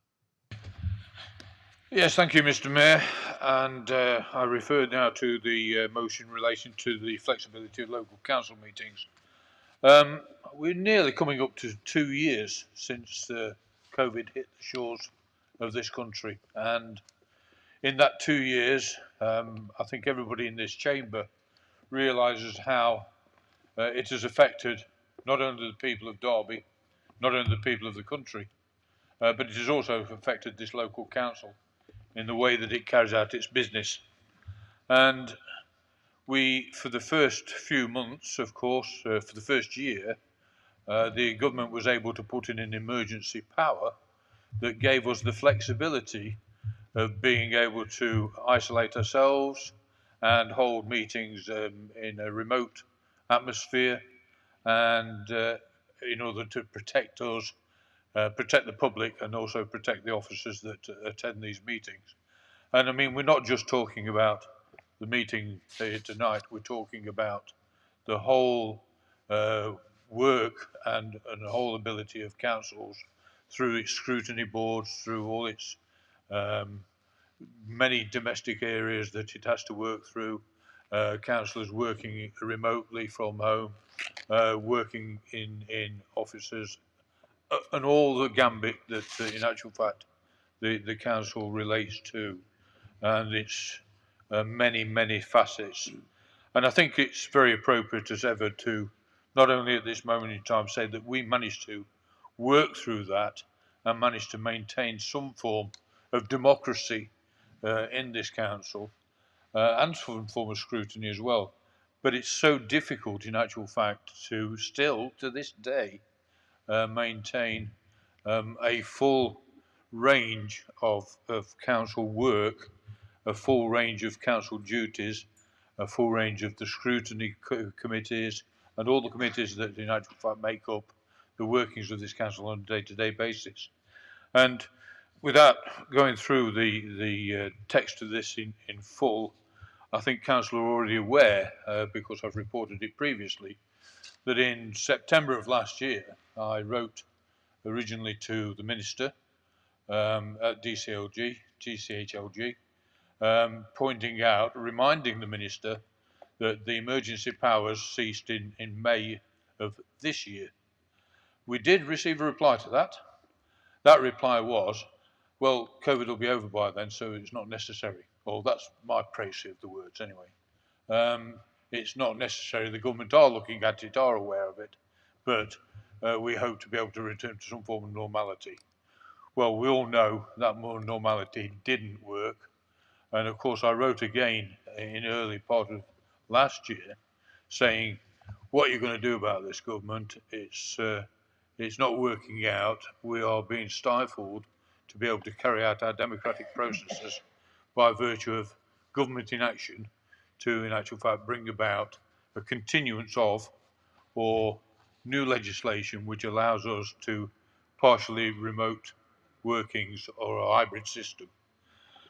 And I have to say, to my dismay, we didn't get an answer to that. It never came. What did come instead was a circular from government which put a questionnaire out to local councils. It wasn't just Derby, it was throughout the country, in relation to the way we felt that we should continue, or what we should do, what the government should do to be able to give us the ability to be able to operate correctly. Now, I know that was filled in. I well recollect seeing the reply that we sent, and our reply was exactly what I've just said. We require and we need the ability to be able to hold remote meetings across the board in relation to our duties, not just statutory meetings, but all meetings. And since that time, of course, nothing has happened. And we are just coming out of, yet again, a period whereby we have still had to maintain those social distances. It precludes us from working in the council house in any shape or form other than for very small committee meetings. We are in this hall today due to the fact that the council house chamber, whilst it is built and regulated for 51 councillors and staff and officers that are required there, we still can't get them in a safe manner together with members of the public. And so therefore we have to go around the city. We last year used, of course, the so-called tent on the marketplace that some refer to. We used it on several occasions, and we similarly had to have a meeting. The annual general meeting was held at Derby County Football Ground at Pride Park. And of course, we have to pay for all those. We don't get them for free. We've not got this for free this evening. It's a council asset, but there's money has been lost, but due to the fact that the place has had to be shut for us. And so therefore, there is a cost to the council all the time to maintain some form of democratic availability to be able to hold these meetings and hold them in a safe manner. We all know that supposedly in the next few weeks that COVID and the restrictions that are on us in relation to Omicron and whatever are supposed to be being relaxed even further. But that doesn't mean to say, and I don't want to be downcast on this, but that doesn't mean to say that there's not going to be another variant comes along and we'll go through this same sort of situation yet again. It just seems to me to make common sense that we, as a council, and this has happened as well with local authorities elsewhere in the country, are pleading with government to, in actual fact, amend legislation to allow us to have remote meetings. Now, that's not only us, it's also the Local Government Association down in London. I was only talking the other day at East Midlands Councils. Everybody is in agreement that the government should get the finger out and find legislative time to be able to allow us to have remote meetings. Now, there's not really much more to say on the issue. The government, it's in the government's hands. They say they've not got legislative time. At the end of the day, we haven't got the time and the energy and the monies to be able to continue to work with one hand tied behind the back.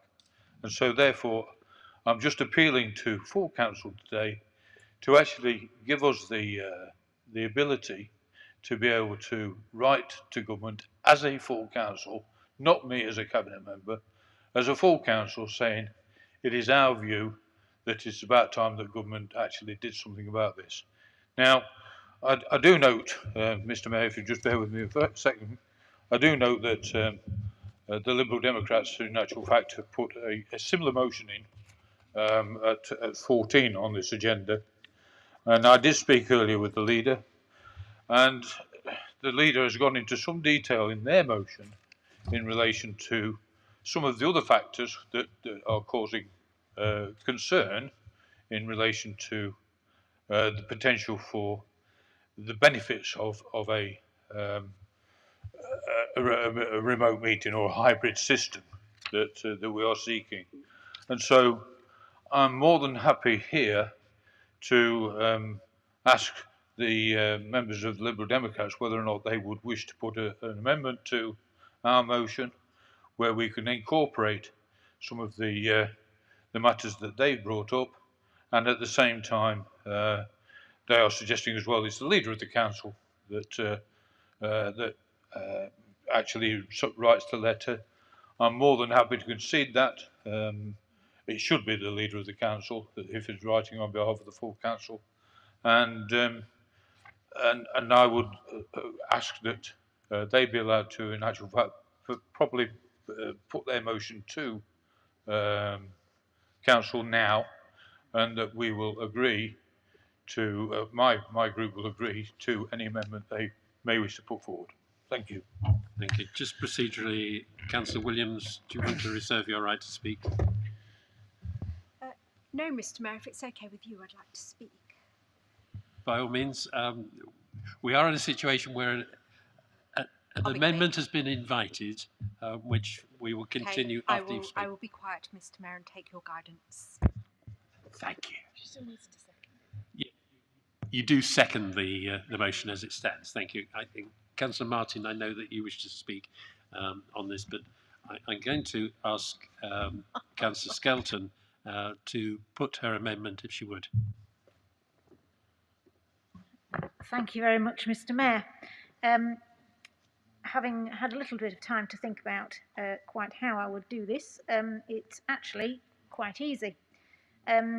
If you follow me to the final sentence, so halfway through the final paragraph of Councillor Barker's motion, the sentence that starts, Council resolves to request, I'm proposing that that sentence is deleted, and then if you go on or scroll on a couple of pages to my motion, after the first paragraph, it then says Council notes. I would like that to say Council further notes, in particular, the following advantages of being able to hold remote and hybrid council meetings. And then from then onwards, right to the end of my motion to actually include that in the amendment.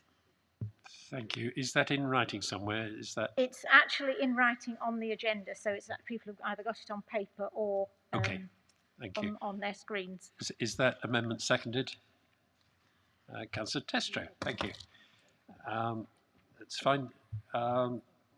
We now debate the amendment, and you have the right to lead that, Councillor Skelton. Thank you, Mr. Mayor. Councillor Barker has indeed made some very good points.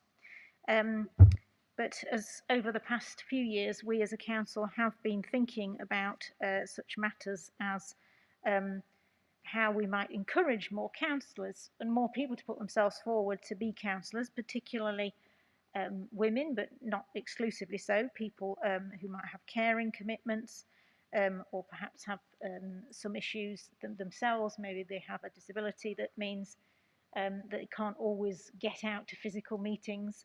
It might be easier for them, for whatever reason, to be able to join a meeting remotely.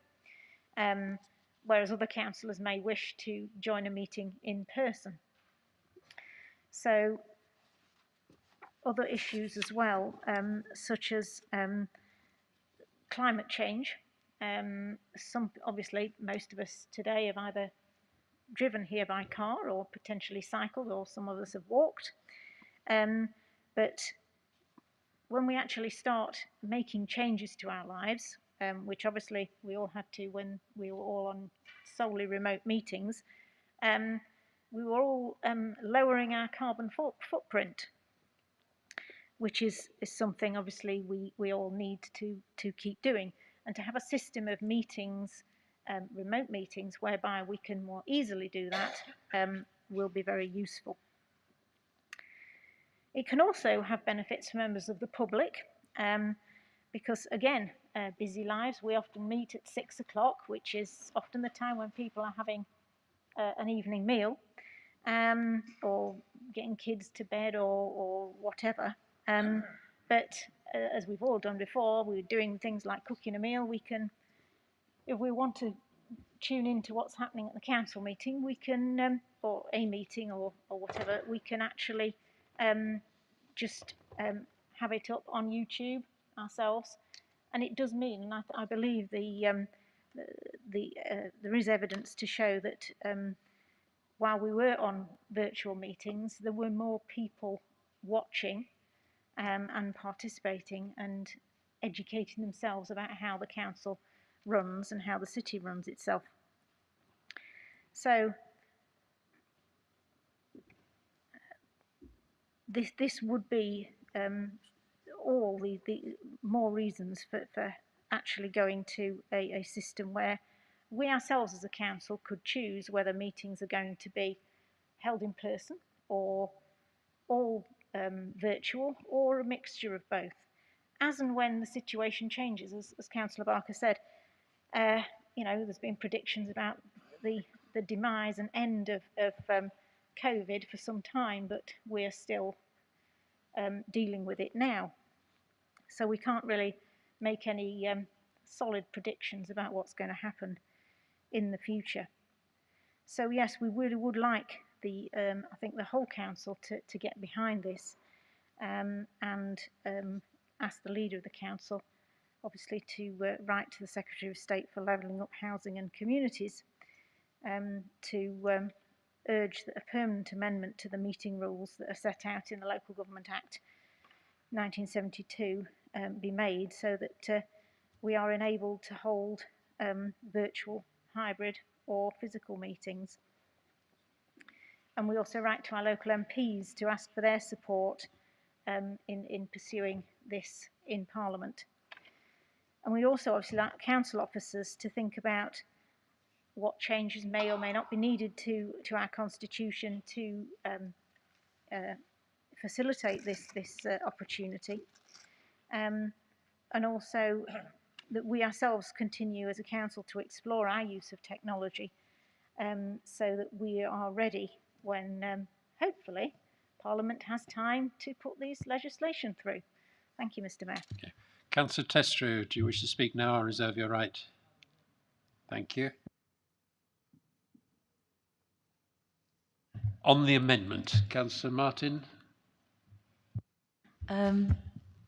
We'll support the amendment, Mr. Mayor. I do want to speak on the motion briefly. All right. Anybody else on the amendment? In which case, all those in favour of the amendment, please show. Thank you. Anybody against? Thank you. That is carried. So we now debate the substantive motion as amended. And Councillor Martin, you asked to speak. Please do. Thank you very much, Mr. Mayor. The Labour Group supports this motion. I think the default case should always be for in-person meetings, but there are many circumstances when remote or hybrid meetings may be more suitable, obviously particularly during a pandemic or even an epidemic, provided public access is retained at all times. It isn't really clear to us why the Cabinet Member for Governance, or the leader indeed, if it were him, couldn't simply write to the Secretary of State again without these motions, but whatever, doesn't really matter. We do ask, however, that it is made clear to the Conservatives whether the invitation is for a work or a social meeting, as some representatives in their party don't seem to know the difference. Thank you very much. It's the way you tell them, Councillor Martin. Thank you. Any other speakers? Councillor Williams, you're the seconder of the substantive. Thank you very much, Mr. Mayor. I'll start by saying that I would like possibly all council meetings, where possible, to be face-to-face. I always find it much better. And my colleagues will agree with me that I do not have a poker face. And it's quite amusing to watch other people's faces when comments are made, watching body language, etc. It's really important to add to the debate. So my first stance is that I would hope that all meetings could be, where possible, face-to-face. However, technology has advanced. And I would like to say that it's not just about COVID. For me, it's about disability. It's about recruitment of younger people, of inclusion, recruitment of women to be councillors. I know when I had my baby, it was really, really difficult for me to make meetings, especially when I was breastfeeding. It would have been so much easier if I could have logged on and joined the meeting rather than bringing my daughter to meetings. It's really important that we can recruit new, younger people with much more diverse ideas and who would bring greater wealth of knowledge and experience than we already have in the council. So for me, going to use technology is really important. It's not just about whether you're here in Derby either. A lot of younger people actually work outside of Derby and have to travel to and from. So to be able to engage younger people to become councillors, to actually use their experiences is so important too. And for me, if I was able to log on when I used to work in Rugby, it would have saved me a 2-hour journey backwards and forwards to Rugby to actually come to meetings. And that used to be 3 or 4 times a week. So it makes absolute sense. But again, I will say it's really important that where we can, we have face-to-face meetings. But as is often the case, Wales and Scotland are way ahead of us on this, and they've been able to do this remotely for quite a while. So I think it's about time that we caught up with them, especially as we found out, as Councillor Skelton has said, people have been able to engage, people have engaged with the council meeting, they have followed our meetings online, and hopefully will continue to do so even if we go back to full face-to-face meetings. Thank you very much, Mr. Mayor. Any other speakers before I ask Councillor Barker to sum up? Councillor Barker. Yes, thank you, Mr. Mayor, and thank you to the Liberal Democrats for putting forward that amendment. It puts some meat on the bone, shall we say, and so therefore I, having heard what everybody has said, with the exception of the mentions of parties and so forth, I do ask that we move to the vote. Thank you. Those in favour, please show. A lot of unanimity tonight, isn't there? Anybody against? So, 2 against. Right, 2 against. Not quite unanimity. Well, there's either unanimity or there isn't. All right. Item 13 then, Councillor Repton to move, Councillor West to second, one on swimming in Derby. Thank you, Mr. Mayor. Queen Street Baths, as it was called prior to the major refurbishment in 1992, was originally opened in 1932 and was later added to in 1968. The controversial Conservative plan to close Queen Street Baths and bulldoze the site in the 1980s was dramatically dropped on the 27th of June 1989. This dramatic U-turn on their controversial plans was only achieved after massive public opposition that culminated in SOB, Save Our Baths, with hundreds of local people storming the council house and occupying the council chamber on a Saturday morning of that year. The Spring Uprising, as many have since dubbed it, was likened to the storming of the Winter Palace in St. Petersburg. The public action on an outcry on that day changed history as well as a major Conservative U-turn. 3 years later, this demonstration of people power led to the major refurbishment of the Queen Street Baths.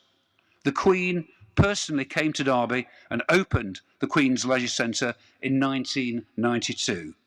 This is less than 30 years ago, but the building, we're now advised, is past its sell-by date.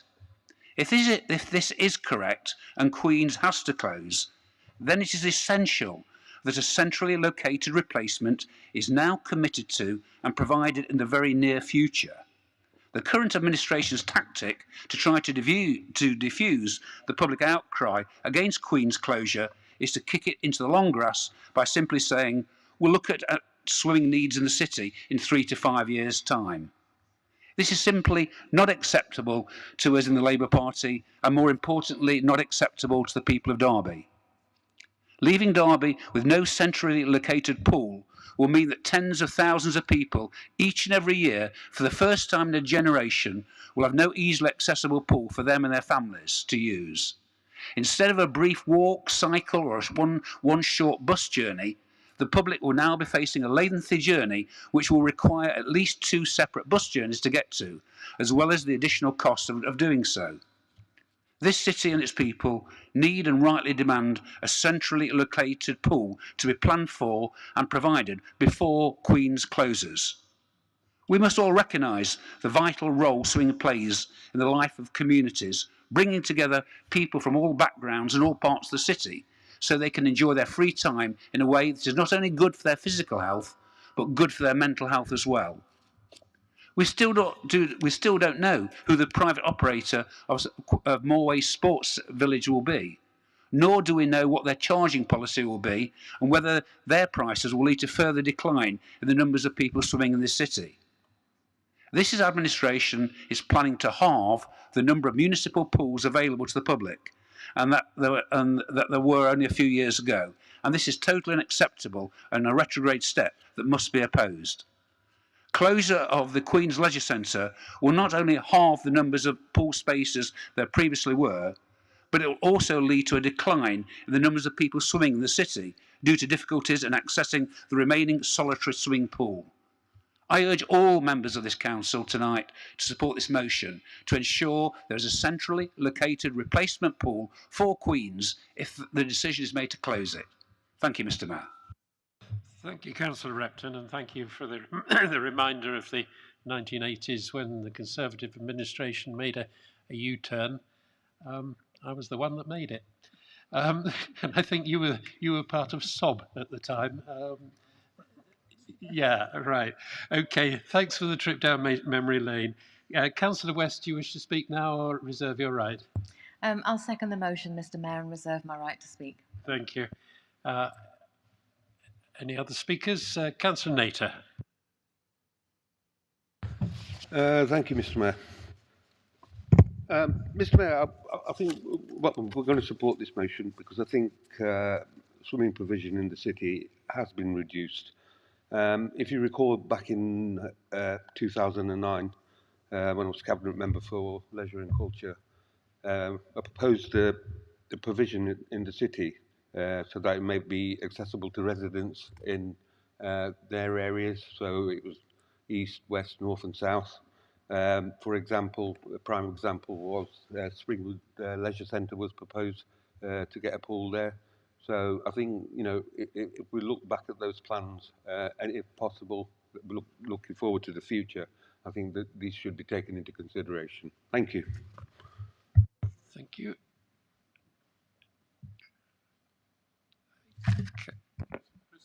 Yes, thank you, Mr. Mayor. So we do have an amendment to introduce. Please do. Is it seconded? Councillor Jennings to second. Thank you. Can that be distributed?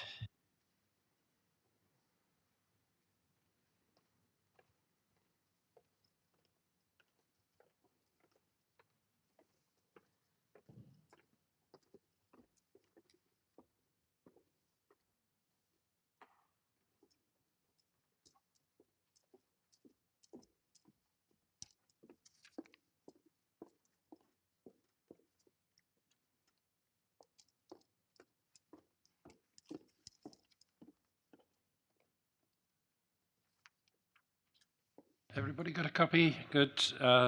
Councillor McChrystal, would you like to? Oh, right. One moment.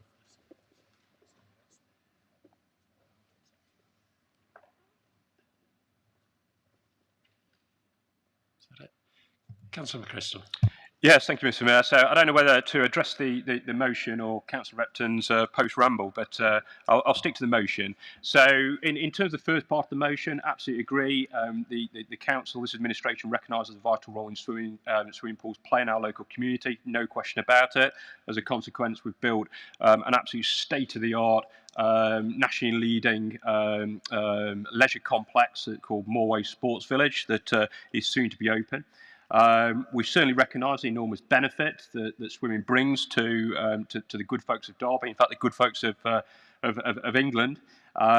We're absolutely committed, and we've reconfirmed our commitment to swimming facilities in Derby, so completely agree with that part of the motion. We've built not just a Premiership swimming pool, but a Champions League swimming pool, so hopefully that's a sign of our commitment. I have read the Swim England report, and I'd also recommend that all members read the Sports England report, because what this city has actually done, we've added capacity, swimming capacity to Derby. We've built more pools, we've added capacity. Sports England clearly states that. So we're not in the same position as some other local authorities and some of the localities are in England in terms of suffering from reduced capacity, because we've added capacity, just to make that clear. But I do recognise there is nationally underinvestment in swimming pools, that being said. In regards to Queen Street Baths, I'm glad that Councillor Repton, despite his comments, recognises that the QLC was very much end of life, and he did pick up on the carbon emissions point, which is very relevant, because it's worth probably highlighting some of these legacy pools have the environmental efficiency of probably your average garden shed. In terms of the four parts of the motion, the only slight amendment, and in my belief strengthens the motion, is to request, and a subtle change in language, and that change in language is in the spirit of partnership, cooperation, and Team Derby. So we don't make demands on folks in that, but request. So asking the Chief Executive, the Leader of the Council, and the relevant Cabinet member to write to the Chancellor of the Exchequer, asking the Chancellor to consider the recommendation in Swim England's report that £1 billion of grant funding is made available to local authorities to refurnish and expand their swimming pool provision. So hopefully this motion will be accepted, and accepted in the good faith that it's made. Thank you. Okay, we're debating the amendment, which is to be seconded by Councillor Jennings. Do you wish to speak now, Councillor Jennings, or? Can I reserve my right to speak, please? Thank you. Anybody else wish to speak on the amendment? Councillor Repton. Yeah, I'm sorry. This is well, thought to be a clever tactic by Councillor McChrystal, despite his rude comments. I won't rise to the bait and won't lower myself in this chamber to that sort of reference to other councillors. But no, I urge all members to reject it, because We should not solely rely upon a request that could easily be turned down, and would then therefore let this current administration off the hook of committing here and now to what people in this city want, and that is, if they close the Queen's Leisure Centre, leaving the city with just one pool, they must commit to providing a centrally located pool that's easily accessible. Because otherwise, if we go ahead with this recommendation, it will completely undermine our efforts to do exactly that. So please, councillors, reject this amendment. Thank you. Thank you. Anybody else to speak for Councillor Jennings? Thank you, Mr. Mayor. Actually, Councillor Repton is just blowing smoke. I think at the end of the day, you can't instruct a chief executive, in my opinion. You can ask, you can request.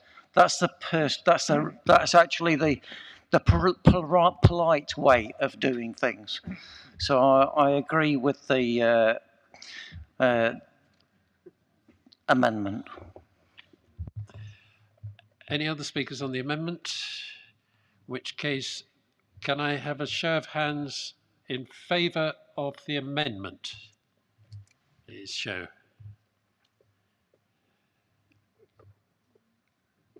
Please show clearly.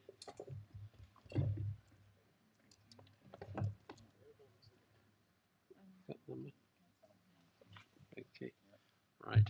Those against the amendment?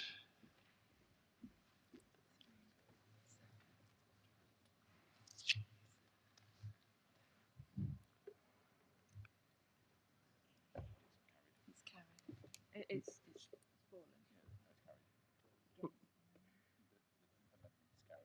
The amendment is carried. Can I have the figures? lost. Thank you. It's a long night. All right. The amendment is lost. We now debate the substantive motion as unamended. Anybody wish to speak on the motion unamended, the substantive motion? I think everybody's probably had their say. In which case, Councillor West, you have the right to do your seconding speech. Oh, try not to knock a chair over. Thank you, Mr. Mayor. It was fantastic to hear Councillor McChrystal talk at the City of Culture event last week at the fabulous Museum of Making. It was great to hear the commitment that will keep going until Derby is crowned City of Culture, and to hear that culture is at the heart of Derby's recovery. It was encouraging to hear that culture is about everything Derby offers. It's art, it's sport, it's food, connection with the green economy, and people coming together. Last night at Scrutiny, we heard of ambitious plans for Derby, holistic plans for the city. We heard the blight of Becketwell would soon be turned around. We've heard tonight from you, Mr. Mayor, that local Olympian swimmer Adam Peaty was honoured in the New Year's Honours List. But what of the future of Queen's Leisure Centre? Will this ambitious Derby see Queen's Leisure Centre crumble, a new blight in the city, and no centrally located pool? Leisure plays a big part in the cultural recovery of Derby. So, when we are announced as winning City of Culture 2025 in May this year, wouldn't it be amazing to know that we have committed to a centrally located pool and not to be thinking about starting a review at the same time? Last year, Derby City Council carried out a consultation on the future of Queen's Leisure Centre. I thank all those who engaged with that. It was disappointing to hear one councillor at Executive Scrutiny this week disparaging the amount of people who had completed the consultation, a smallish return on the consultation, and a suggestion that seemed to be that it therefore be ignored. That smallish response was over 1,500 people of Derby, of whom 94% were not in favour of leaving central Derby without a pool. I wouldn't ever want our residents to not bother sharing their thoughts that we asked for. I wouldn't want them to think that there's no point because the decision has already been made.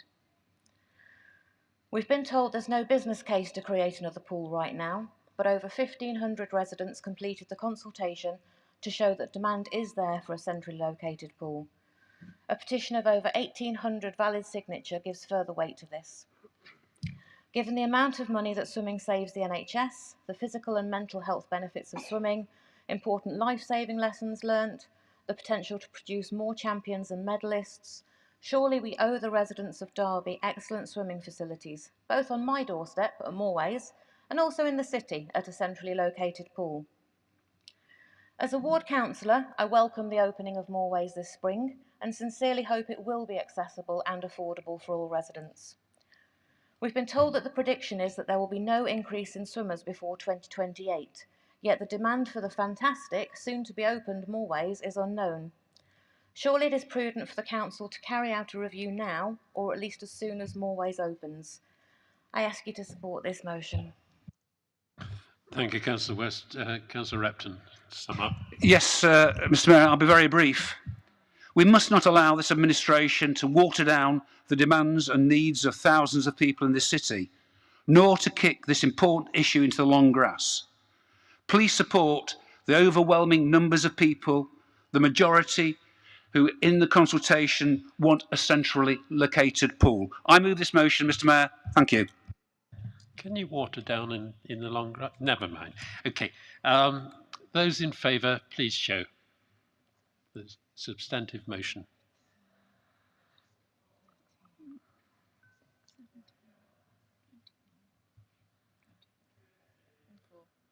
Okay. Those against? Thank you. That motion is carried. The next item then is number 14 on Derby City Centre. Councillor Peatfield to move, Councillor Shanker to second. Councillor Peatfield. Thank you, Mr Mayor. British high streets have been in decline for over a decade. Shop after shop lies empty, year after year, less footfall. Online shopping, austerity, in Derby, Pride Park, Westfield, as was, Assembly Rooms, Guildhall, the Market Hall, the cost of living have all taken their toll on Derby's high street. And of course, COVID has exacerbated it. That said, we have many positive projects to look forward to. The City of Culture bid 2025, Becketwell, Assembly Room plans, we hope, the Market Hall, future high streets investment and city centre living. Our concern, however, is that by the time that these big investments and developments arrive, will it be too late? We don't want to see Derby abandoned by our young, our students, our workforce, our investors, attracted to brighter Christmas lights and cleaner streets of York, perhaps.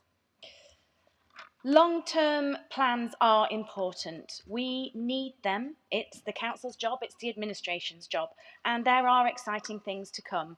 But we, as a city, are tired of waiting. We are tired of watered-down pledges and of political footballs, such as the Assembly Rooms, being played at the cost of our city. We need action now. We need change. We need to recognise that high streets have changed for good, and more buildings won't make a difference. We have to think differently and strategise differently. Our high street needs to be rediscovered, to find its purpose as the heart and soul of Derby. A heart that should be beating at the centre of its city, and a soul that is of and for its community. So what, how, and why this motion? What does it look like? What would a community high street look like? Well, we need a vibrant high street with units filled, don't we? In order to attract footfall, we need community spaces, community initiatives, community interest companies. We need more than just shops.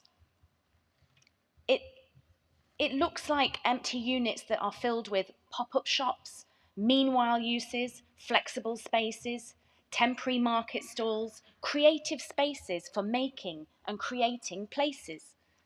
Community rooms, performance spaces, recycling and upcycling spaces, classes for learning and retraining. It means viewing our city centre as a flexible stage, not an immovable block. I've recently viewed a number of empty properties in Derby, and I was hoping to support an exciting community project that would be of a huge benefit to our city and to the council. But the state of some of those buildings and the cost of the rents that the landlords were expecting were just untenable. So what do we do? How do we do it? We're suggesting that we create a city centre improvement hub for communication and conversation with landlords, for collaboration and compromise, for partnership building. We need to put our money where our mouth is when we talk about better together.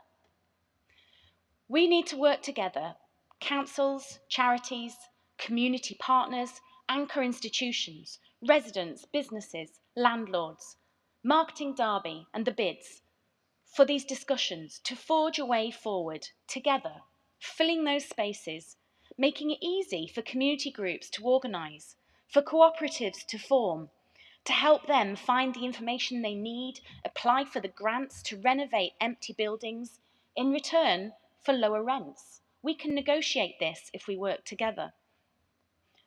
With planning permission, clear end use and funding, it is possible to use CPOs if necessary. However, if our suggested improvement hub has full backing and full buying from the council and our city, then they shouldn't even be necessary. However, cities such as Stockton, for example, have established their own local policies to proactively acquire shop units and then let them on at affordable and flexible basis. Well, as for the why this hasn't been done yet, this is a bold plan, make no mistake, but it doesn't necessarily take masses of funding. What it does take is imagination and vision and hard work. That's something that we, the Labour Party, are ready and waiting to do. Now, we laid out this vision in our manifesto, and perhaps if the administration now lacks the energy and drive and the will to do this for Derby, then we certainly will. Thank you, Mr. Mayor. Thank you. Councillor Shanker, do you wish to second now and reserve your right to speak? Or speak now? I'll formally second it and reserve my right, Mr. Mayor. Thank you. Councillor Repton. Thank you, Mr. Mayor. I wrote to the Minister responsible for levelling up on the 13th of October, raising concerns about the increase in out-of-town shopping, increase in online shopping, and the effects of COVID, which have turned a problem into a really serious, major and urgent issue that local initiatives, sadly on their own, will not resolve.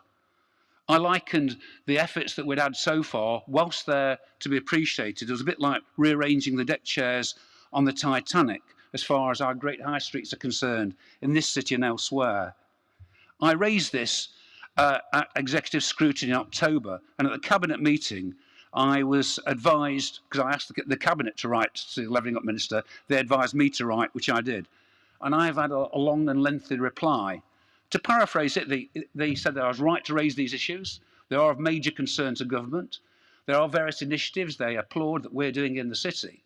But sadly, I don't believe, my group don't believe it's gone far enough. And Councillor Peatfield has outlined the real examples of leadership that this government should show. And only they have the powers to actually do that, enable cities like Derby to make sure that our great cities and high streets don't die, as they will do, unless some of the measures that Councillor Peatfield outlined and others are put into place. So I want to fully support the motion put by Councillor Peatfield and seconded by Councillor Shanker. Thank you, Mr. Mayor. Thank you. Councillor Smale. Thank you very much, Mr. Mayor. Can I propose an amendment, please? I think it will be Please just do. Is that circulated. seconded? Councillor Hassel to second. Now, I'm hoping in true bipartisanship that I think I might have a consensus from speaking to Councillor Shanker and Councillor Peatfield as both proposers and seconders, that we could come to a consensus in the wording on this. Now, actually, I don't disagree with what the outcomes, and I did speak to both Councillor Shanker and Councillor Peatfield in respect to what they wish and desire out of their motion. So in that spirit, I just want to go through over some of the arguments I wanted to put over in the amendment. And obviously, you know, we do have a duty as elected representatives to stand up for our city. To promote all that is fantastic and incredible about it, and to emphasise and maintain our strengths, and to fight and change and improve, and everywhere we can to improve our city and our place as much as possible. So in doing so, we want to work with partners from everywhere to help inspire consumer confidence. whether from residents, businesses, organisations who already have premises within the city, and for those who are attending or looking to create a premise in the city. It is in our interest of our city that we have created our new public protection hub at the Riverside Chambers, where our PPOs and Derbyshire Constabulary are now working side by side to help combat issues such as ASB, nuisance crimes within our city, to make it a much safer place for all. It is in the interest that we now have the Shot Tower. I think there's been many of us as councillors that have made a visit to the Shot Tower, where Community Action Derby, who did such a sterling job during the COVID-19 pandemic and lockdown periods, as always do, are now based there. It is in the interest that our city and this council is thinking big and working on those groundbreaking new projects, whether it become the upcoming riverboat tours, the Becketwell regeneration and the arena, Castlewood and many more. It is in the interest that so much of the council functions operate. I believe that the reason I want to change the wording is that we as a city are applying for two major statuses, City of Culture and obviously Railway HQ. That is something that as a city we should be completely proud of, and it is great to see that we do have cross-party backing on both those bids. So hand on heart, I couldn't accept the motion as it written because I didn't want the council to come across as it's downbeaten. I do understand with the concerns about the rapid decline, words of like rapid decline, continued decline. There's no doubt about the issues that we do face around coming out of the pandemic, online shopping and vacant buildings. So I'm hoping, Mr. Mayor, on the good faith that we'll be able to get a support on this amendment, and then I would like to outline the reasons on the past amendment, fingers crossed, why we can support the amendment and work cross-party together on this issue. Thank you, Mr. Mayor. Councillor Hassel, do you wish to formally second or speak now? Thank you. Any other speakers on the amendment? Councillor Peatfield. Thank you, Mr. Mayor. Yeah, we've had a good night this evening, so I am feeling generous.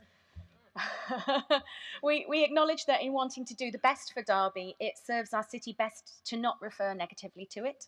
We absolutely 100% support the 2025 City of Culture bid and the City of Rail bid, and we welcome exciting investments to Derby. We also appreciate that your amendment acknowledges that you've had your end of term report marked by us, and you've acknowledged that it could do better. And that we also welcome that and hope that you are embracing yet another of our fantastic manifesto pledges. Thank you, Mr. Mayor. Oh dear. Yeah. I did really want to vote for you. That's the amendment. Any other speakers on the amendment? In which case, I'll put the amendment to the vote. Those in favour of the amendment? That's obviously carried. Anybody against?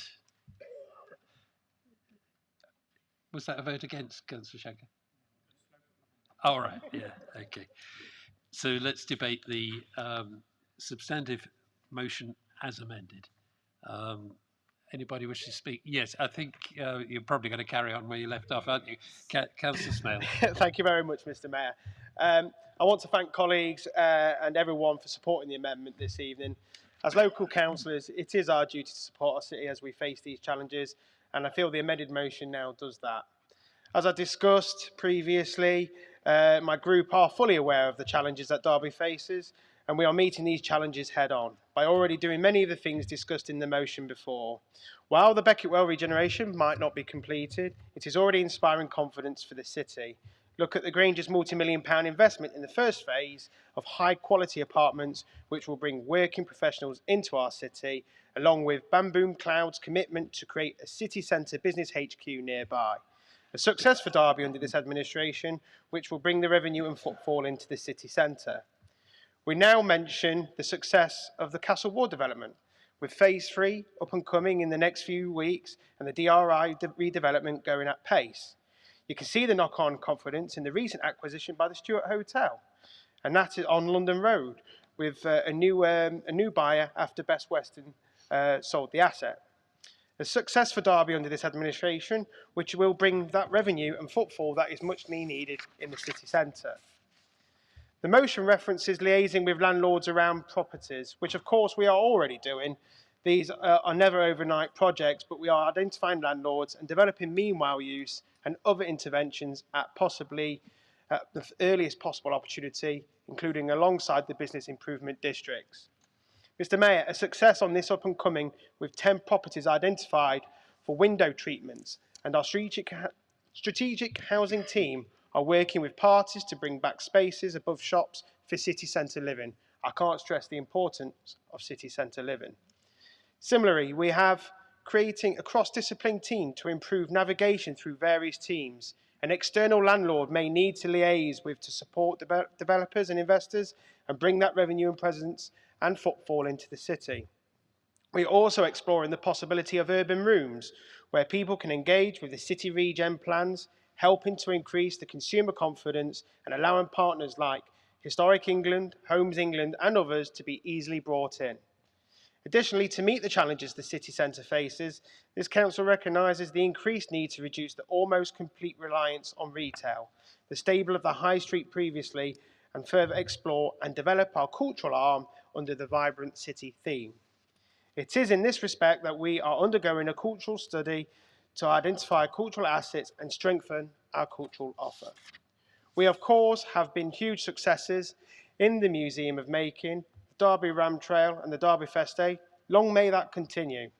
And we, of course, have had our bid of the City of Culture 2025, which I hope will be successful. On investigating in compulsory purchases of long-term empty buildings, this is the council that looks at, but may not always be the first option. The motion makes reference to funding for renovation of empty units. Here I am pleased to announce that we have fully committed the 1.5 million additional restrictions grant inward investment strand, which will be supporting 10 projects focused on unlocking capital investment and bringing vacant buildings back into viable and occupied use. The majority are in the city centre, including Sadlergate, Green Lane and Albert Street. This alongside 5 feasibility studies to explore vacant and underused properties in the city centre and 8 inward investment projects to enable businesses to relocate to the city centre. Mr. Mayor, this motion as amended, with thanks to the help and colleagues from the Labour Group, now shouts about the positives of our city and promotes the assets we have, whilst acknowledging that we do have challenges to overcome, and with this new initiative, steps we can make and which we will already be taking to progress further. My group will then, of course, be supporting this amended motion. And thank you very much. Cheers. Thank you. Thank you. Any other speakers before I ask Councillor Hassel? Thank you, Mr. Mayor, and thank you to the Labour Group for accepting that amendment. Just briefly, and in the interest of positivity, I'd like to take this opportunity to highlight the Derby Business Resilience Programme, which was announced today, which is a result of almost £250,000 of funding from ourselves and East Midlands Chamber. This will help independent, micro and small businesses who can demonstrate their trade has been affected by the pandemic. They will be assisted in establishing an online business strategy along with the creation of a fully search engine optimised website. And this is, of course, backed up with the usual help and advice with the East Midlands Chamber. We obviously acknowledge the challenges and demands that our high street faces, not only from COVID, but from the changing consumer habits. And I thank the Labour Group for reducing the amount I've got to say tonight by accepting the amendment. Thank you, Mr. Mayor. Thank you. Any other speakers? Councillor Shanker, to second. I'm happy to move to the vote, Mr. Mayor. Councillor Peatfield, you have the right to sum up if you really want to. Briefly, Mr. Mayor. Yes, thank you very much for the shopping list, Councillor Smale. Let's just not forget that this motion refers to immediate action, that it's important and vital that we open a city centre improvement hub up to all people, all parties, or anybody who wants to contribute to the improvement of our city centre. It's vital that we do this quickly and that we create an action group with clear outcome targets, not just another talking shop. Reminder delivered. I'm excited and positive about this step forward for our city centre and I look forward to getting cracking. Those in favour of the motion as amended? Gosh. Anybody against? That is carried, and I had a successful evening so far, I think. Item 15 is the motion from Councillor Skelton, which I assume you wish to withdraw. Yes, Mr Mayor, as it now forms part of the substantive part of a previous motion. Okay, most of the pubs are closing at 10, so we've got half an hour. That brings the business of the evening's meeting to a close. Thank you to all those watching online and those here at the Derby Arena. We'll see you again for our February meeting, where we'll be considering the council's budget proposals. And I jolly well hope we can have it in the chamber that we've paid 50 million quid for. But we do. Yeah, well, that would be even better, wouldn't it? I'm glad we're not having so many elections, because there's no difference between the parties anymore, is there? Well, there we are. Thank you all and good night.